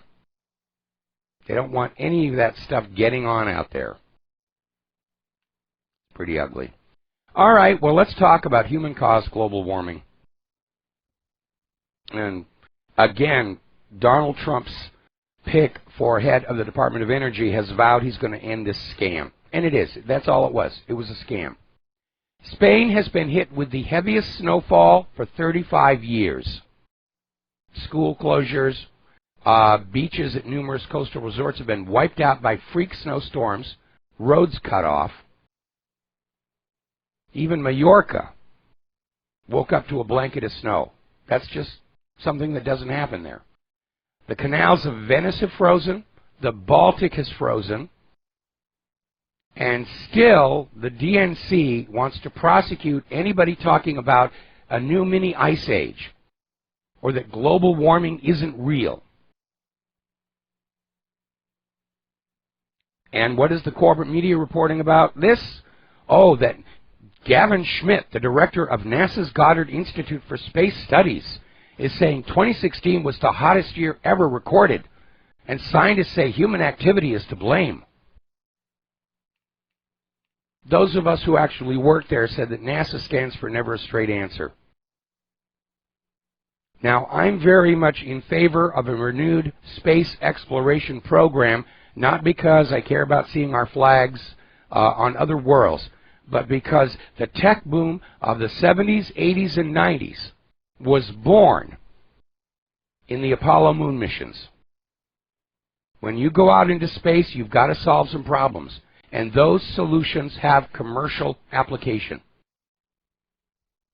Our government, our business leaders, foolishly, over the last decades, have allowed many of those technologies developed by the space program to simply be licensed to other countries, where they are making the money for the manufacturing. And those countries are not going to be foolish enough to let it come back to the United States of America. We're going to have to leapfrog ahead. And we need a civilian technology incubator. And a revived space exploration program is the perfect way to do it, because we know from the 1960s it worked before. But the current NASA management has to be replaced. They've all been co-opted by Al Gore and his carbonazis. They've all sold out their scientific integrity. Nobody's going to believe anything they have to say at NASA, or for that matter, NOAA, which was caught fudging the data to come up with this claim that 2016 was the hottest year ever recorded.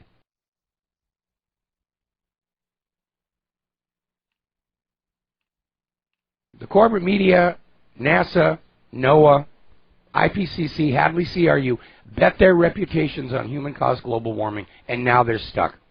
All they can do is sit there and scream, "It is warming! It is warming! It is warming! Pay no attention to all that snow and ice! It is warming! We're scientists! You must believe us!" No, we don't. Science is not a belief-based system. Science is about facts and reproducibility of results. And what do we get from all the people screaming global warming? Oh, we had to delete the raw data. Just take our word for it. These are our conclusions. We're scientists. We have white lab coats and clipboards and everything. How could you possibly doubt a scientist? By the way, it's now surfacing that George Soros was funding Al Gore's screed about global warming to the tune of millions and millions of dollars. $10 million over 3 years. That's where Al Gore got the money to make his mockumentary. And the goal was carbon taxes on the people, submission to a global environmental authority making decisions about how you live, and behind it all, simple old-fashioned greed. Because the demonization of oil and coal was intended to crush their stock prices so that billionaires like George Soros could snap them up cheap. And then when the global warming fraud was openly admitted to be that, and the reality of a new ice age set in, those stocks would soar, and Soros would be even richer and more of a pain in the neck than he was before the scam. That's what's going on here. Back in 2000, they were insisting snowfalls are a thing of the past. Here we are today. And the corporate media is still out there convinced, apparently, that they can tell you that the world is hotter than it's ever been before, which actually it isn't. It was a lot warmer in 1936. And they've been caught rigging the data. And apparently they're absolutely convinced that they can mesmerize you, they can hypnotize you, so that you won't see all the snow and ice and the traffic accidents and the glare ice on the highways and all the power failures from snow and ice bringing the power lines down. You won't see that. The corporate media is out there with their little watch swinging it back and forth. You will not see the snow. You will not see the ice. You will believe the corporate media that 2016 was the hottest year on record. You will pay carbon taxes. Anybody who says there's no such thing as a wide-ranging conspiracy to defraud the general public, we've got one right here, staked out on the ground, naked for you to study and learn from. And this conspiracy involved the U.S. government, NASA, NOAA, the United Nations, the IPCC, Hadley Climate Research Unit over at the University of East Anglia, Penn State, the Met Office in Great Britain, the Met Office in New Zealand.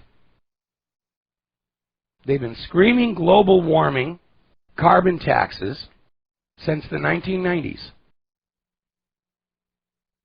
And the reality is there's been no statistical evidence of any warming at all. It's simply being made up out of thin air. NOAA's data for a record warming streak included statistical corrections. Without the statistical corrections, the raw data shows no warming. But that doesn't suit the policy, so we have to statistically correct the data so it shows what we want it to show. When the ClimateGate scandal broke and emails and actual computer code were leaked from inside the Hadley Climate Research Unit, examination of that source code showed the hack. There was literally code in there saying, starting at this year, add so many degrees to the temperature, and for each succeeding year, add so much more. That's where the hockey stick came from. It was manufactured in the computer code. Now, Lord Monkton and his experts have identified a serious, significant error that appears to be in all of these computer models being used by the carbon Nazis. And we have quotes from some of the leading lights of the global warming establishment that we don't need to go and get raw data. We have the computer models. They tell us what we want to see. I mean, what we need to know. And those models are all wrong.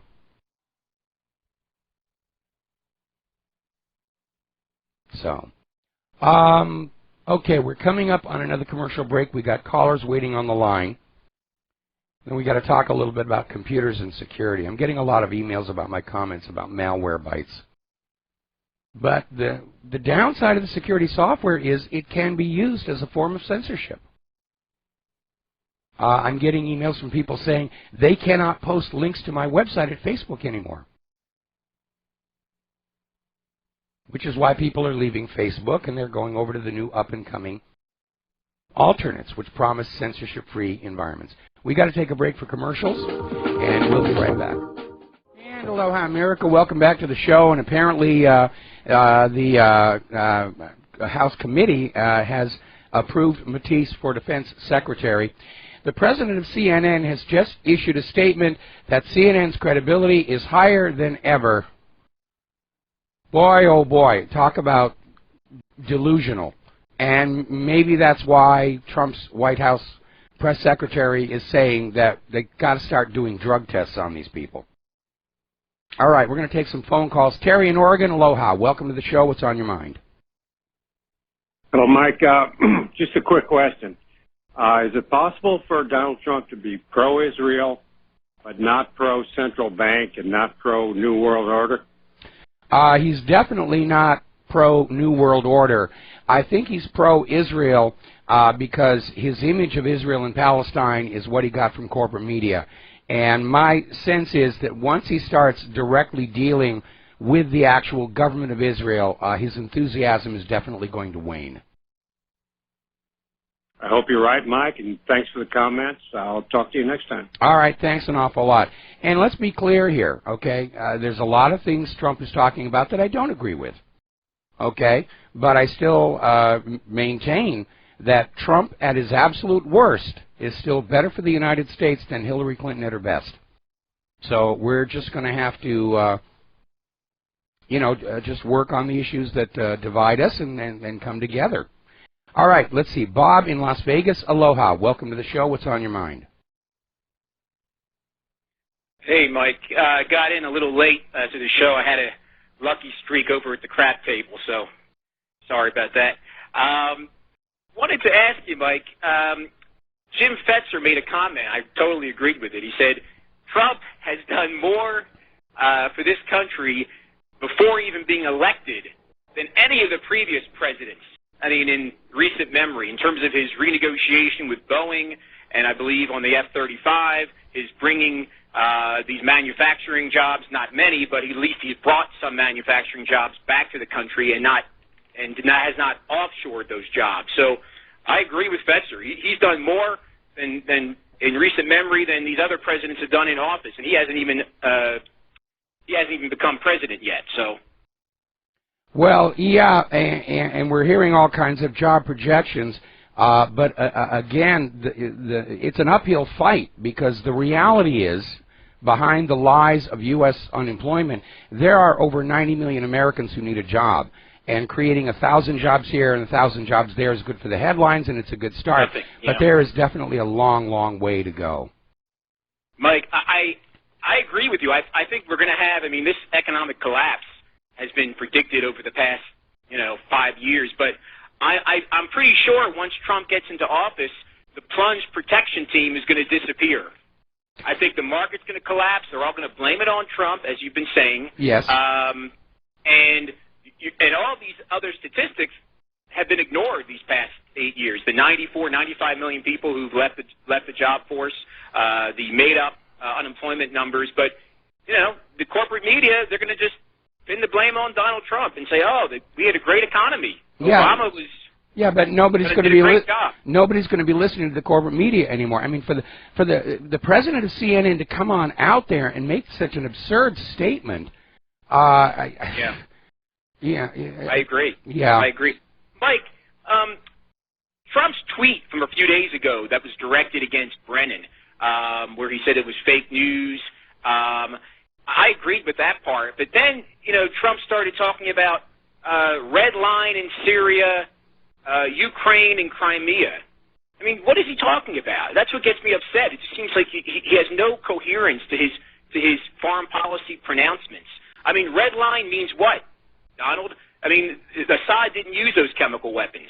He's basically implying that, nobody respects Obama. Obama set this red line, and Brennan as well, and Assad trampled on it. All right, well, I know all that. We still need to be very careful about what we're being told that Trump has actually said. If we don't get it directly from him, if we don't get it directly from his Twitter feed or so forth, we have to be very careful because we know the corporate media is spinning and twisting and trying to selectively edit things. And, Trump campaigned saying there are going to be no more foreign interventions. And again, let's give him his first 100 days. We got to take a break for commercials. Thank you for the call, Bob. We'll be right back. And aloha, America. Welcome back to the show. We're going to go back to the phones here. Mateus in Canada, aloha. Welcome to the show. What's on your mind? Hey, Michael. I'm starting to sound like you now. I think I must have caught your cold. You probably got it from Jim Goddard because he had it too. Oh, yeah. Hey, I'd like to recommend that you brand a title name for the episode with Claire on Fridays. Yes. I'd like to recommend the name. The Clarification Report. That's a good one. And we've actually kind of used... Is that cute?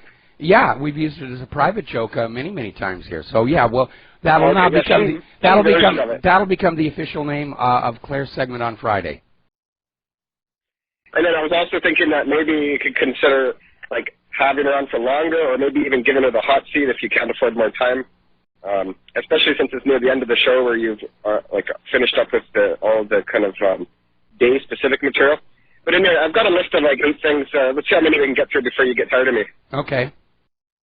Okay, marinating food, it also applies to your body parts. So if you're using like chemical shampoos and chemical soaps for decades, you're actually marinating your body with chemicals. That's why it's a really good idea to just use all chemical-free. No question. The next one is, okay, now, is it racist of me? Like, I don't feel comfortable about the fact that our new liberal government installed a man who's in charge of our defense who's wearing a turban. Like, that just seems wrong. Is that just, what do you think? Is that understandable I feel that way, or is that just sound racist, or what? Well, I don't know about racist. I can imagine a lot of people would have a concern about that, in that we are all hoping that we have leaders in this country who are Americans. And, of course, the turbans may signal just a religious difference, and our Constitution says we can't actually make any rules that discriminate on the basis of a religion. Right. Yeah, I'm pretty sure there's quite a few problems with that. But anyway, the next one is Wolf Blitzer and Rachel Maddow. Whenever you see them on a Hollywood movie where they're playing a role on some fictitious plot, they look exactly like they do when they're doing the regular shows, which just proves how fake they are consistently. Yeah, I noticed that started happening, a few years back in the movies. And I know that obviously they're going to get paid to be in the movie, they're going to get residuals, and it represents a major source of income. But I think they did themselves a disservice by doing so, by blurring that line between what is supposed to be the real news and the fake reporting that it was being seen in the movies. But from their point of view, since it's all fake anyway, I guess it was acceptable behavior. Yeah. And then regarding a mediocre Negro guy, Hill, he lambasted Trump for using stars and star power. But how hypocritical, because that's all the liberals do. Like, Trump is doing 1% as much, and they have the nerve to come out and attack him for it. Yeah, it's ridiculous. I mean, when you look at how many Hollywood celebrities and music stars and everything were out there shilling for Hillary Clinton. But again, double standards and hypocrisy, that's apparently part of the acceptable toolkit. You know, it's like... Yeah, and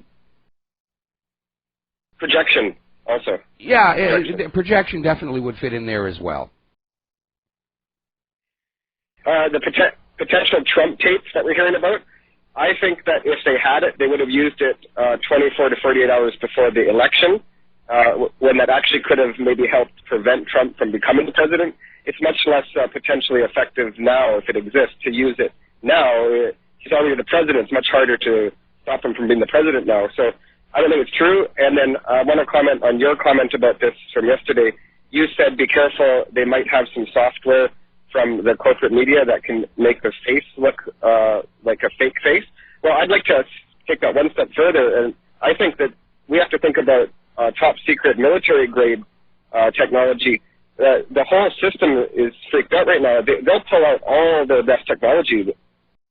Yeah, so they will. Now, the software I'm talking about, it was a demonstration where they could take a video of a real individual, and then they would have an actor with tracking on their face saying whatever lines they wanted to say, and the software would morph the mouth and face of the real person to make it look like they were saying those words. And it was an early demonstration. The video is actually a few years old. I'm sure it's been refined since then, and I'm certain that the CIA's probably grabbed hold of it as well. There was some years ago where the MIT Media Lab produced some software that could make any one individual's voice sound like anybody else.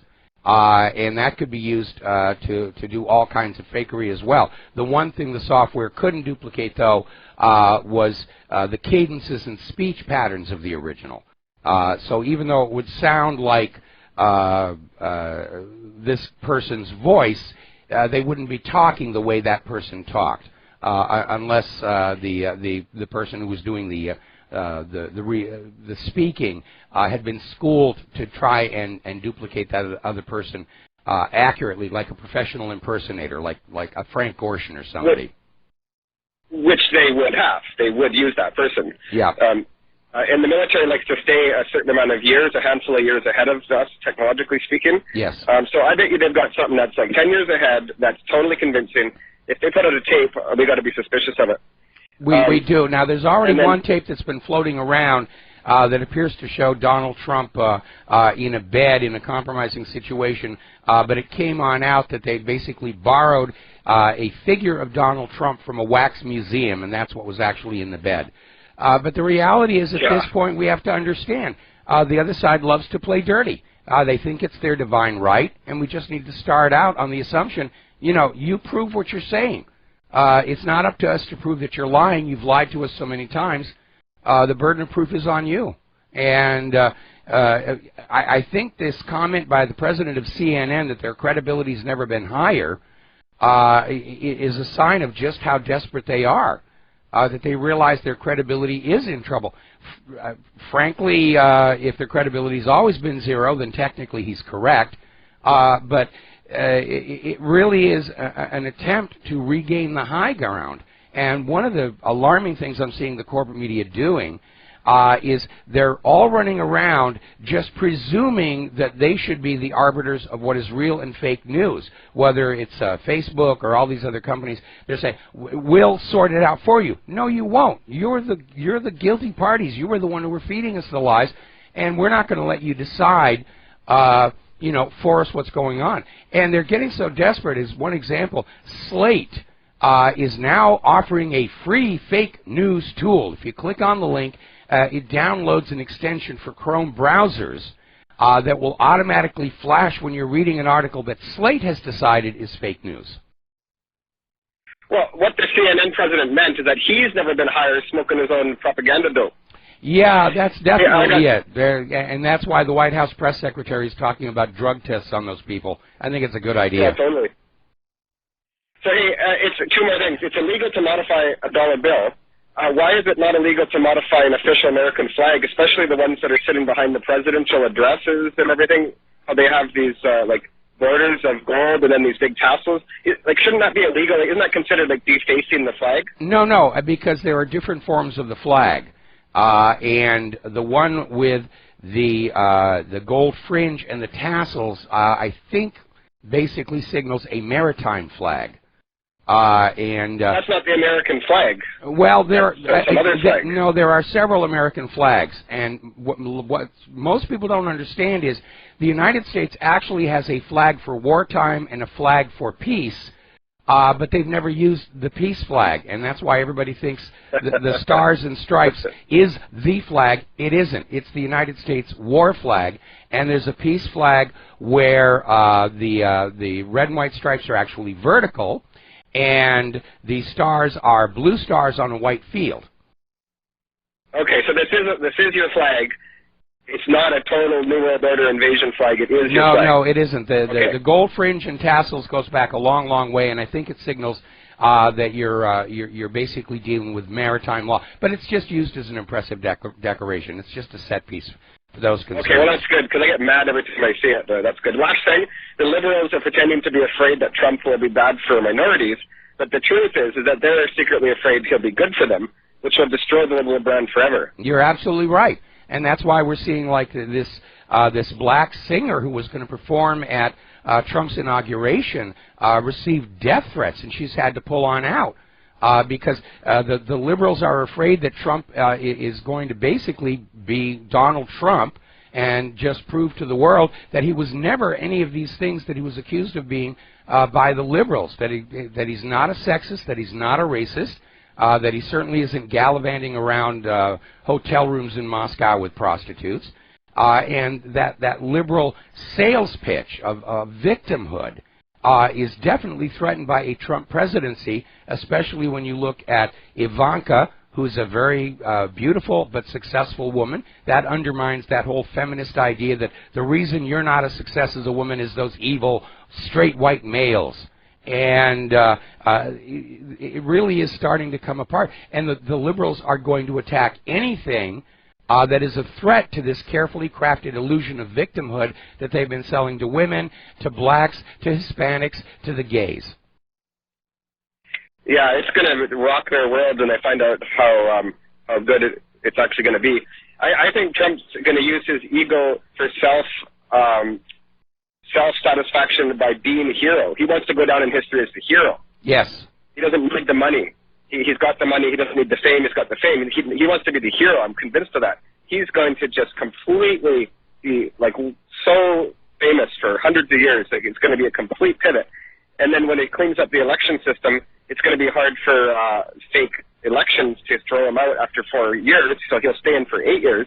And then after 8 years of straightening things out, it's going to be hard for someone else to turn. This could be an entire renaissance, like a new world pivot here of back to like a golden age of expansions of that's what we're working to. But again, anybody who thinks Trump being in the White House is going to change anything just because Trump is in the White House, you're delusional.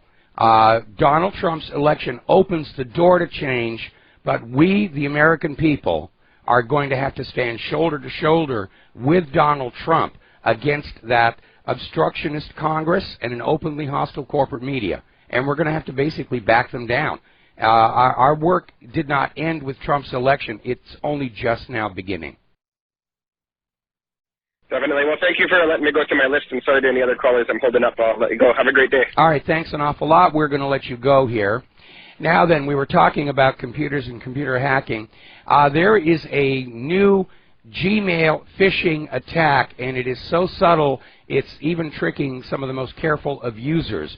And according to WordPress security plugin creator WordFence, the way the attack works is that hackers will send emails to the contacts of compromised accounts, meaning the email appears to come from somebody that you know, and it contains a seemingly innocuous attachment. When you click the attachment, a new tab opens in the browser that looks almost identical to the Google sign-in page. But if you sign into that page, the information goes straight to the attacker. So you do have to be careful. And again, you have to wonder, why isn't the government concerned about all this? Is the government the hackers, the cyber criminals, the ransomware writers? I mean, if I were in a position of authority, I would be looking at all these ransomware attacks as an act of war. Certainly it's an act of economic warfare and cyber warfare. And we've been hearing for months how the U.S. government views any cyber warfare attack as an act of war. These ransomware writers are waging war on the American people. They're hitting hospitals, they're hitting schools, they're hitting individuals, and we have this government that loves to talk tough about cyber war with Russia, just seeming to sit back and not give a darn about a very obvious threat to the nation and its economy. One must wonder why. Now then, NASA apparently finally deciding that they too have had enough of this global warming nonsense. They're sending a satellite to the surface of this asteroid. It's about the size of the state of Massachusetts. And they think from remote observations it's completely made of metal. They're saying that it is probably this nickel iron ore, which, if it could be mined and brought back to Earth in tiny amounts, you can't drop the entire thing onto the Earth or you'll extinct the entire planet. But it could be worth trillions and trillions of dollars. And there is definitely something that needs to be looked at.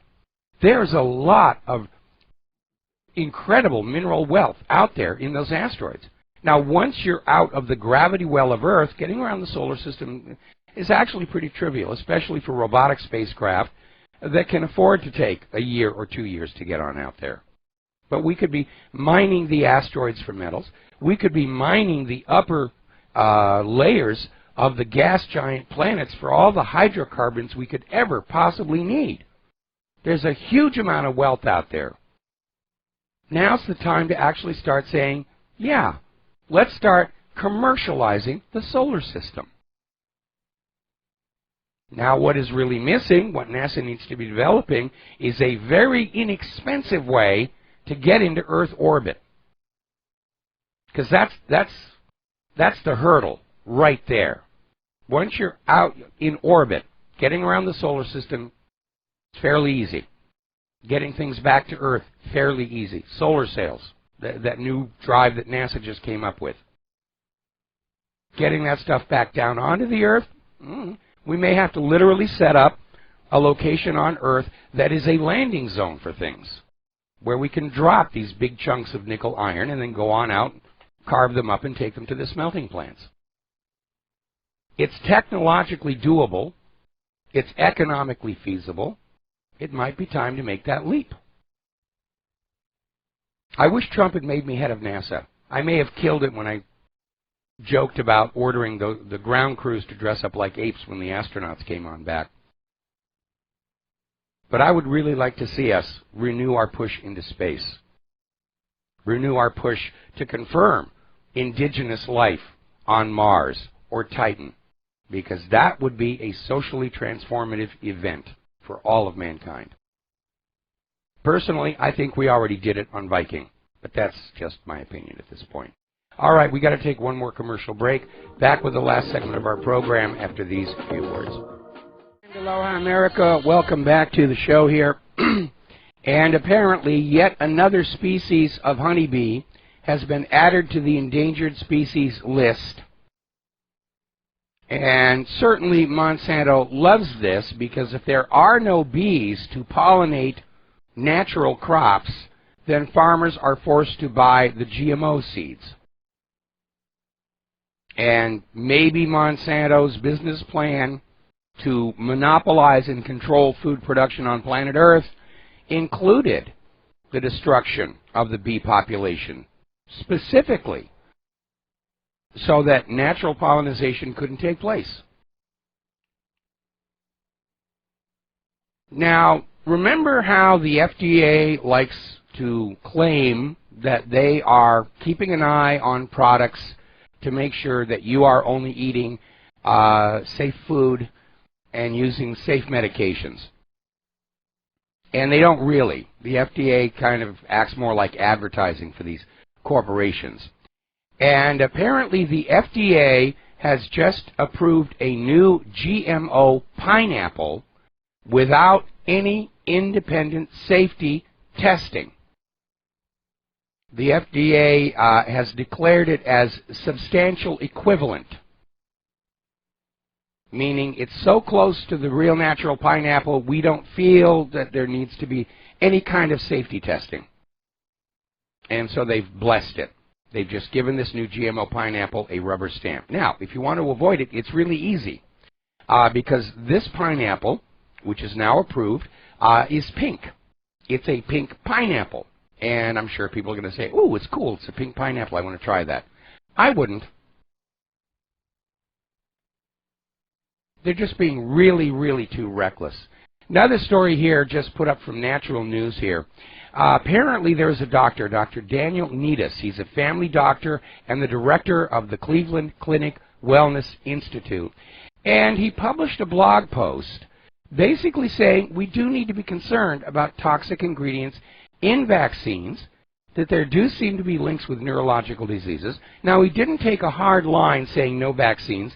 He simply said there are some vaccines that may not be necessary, and other vaccines ought to be spaced out more widely. And the corporate media just came in on him and basically harassed the Cleveland Clinic until it agreed to discipline the doctor and silence him. Now, if you look at the documentary Vaxxed, one of the big issues in there was the pushing of the triple vaccine, measles, mumps, rubella, the MMR. Now, you can get those vaccines as single shots spaced out over weeks. And a lot of parents wanted to do that because a lot of the autism and other problems seem to center on that triple shot vaccination. And what happened was the companies simply stopped making the single shot vaccines so that you didn't have a choice anymore. You're required by law to get the MMR, and the triple shot is the only thing you can get. And it's causing harm. All right, there's some music. Time for me to get out of here.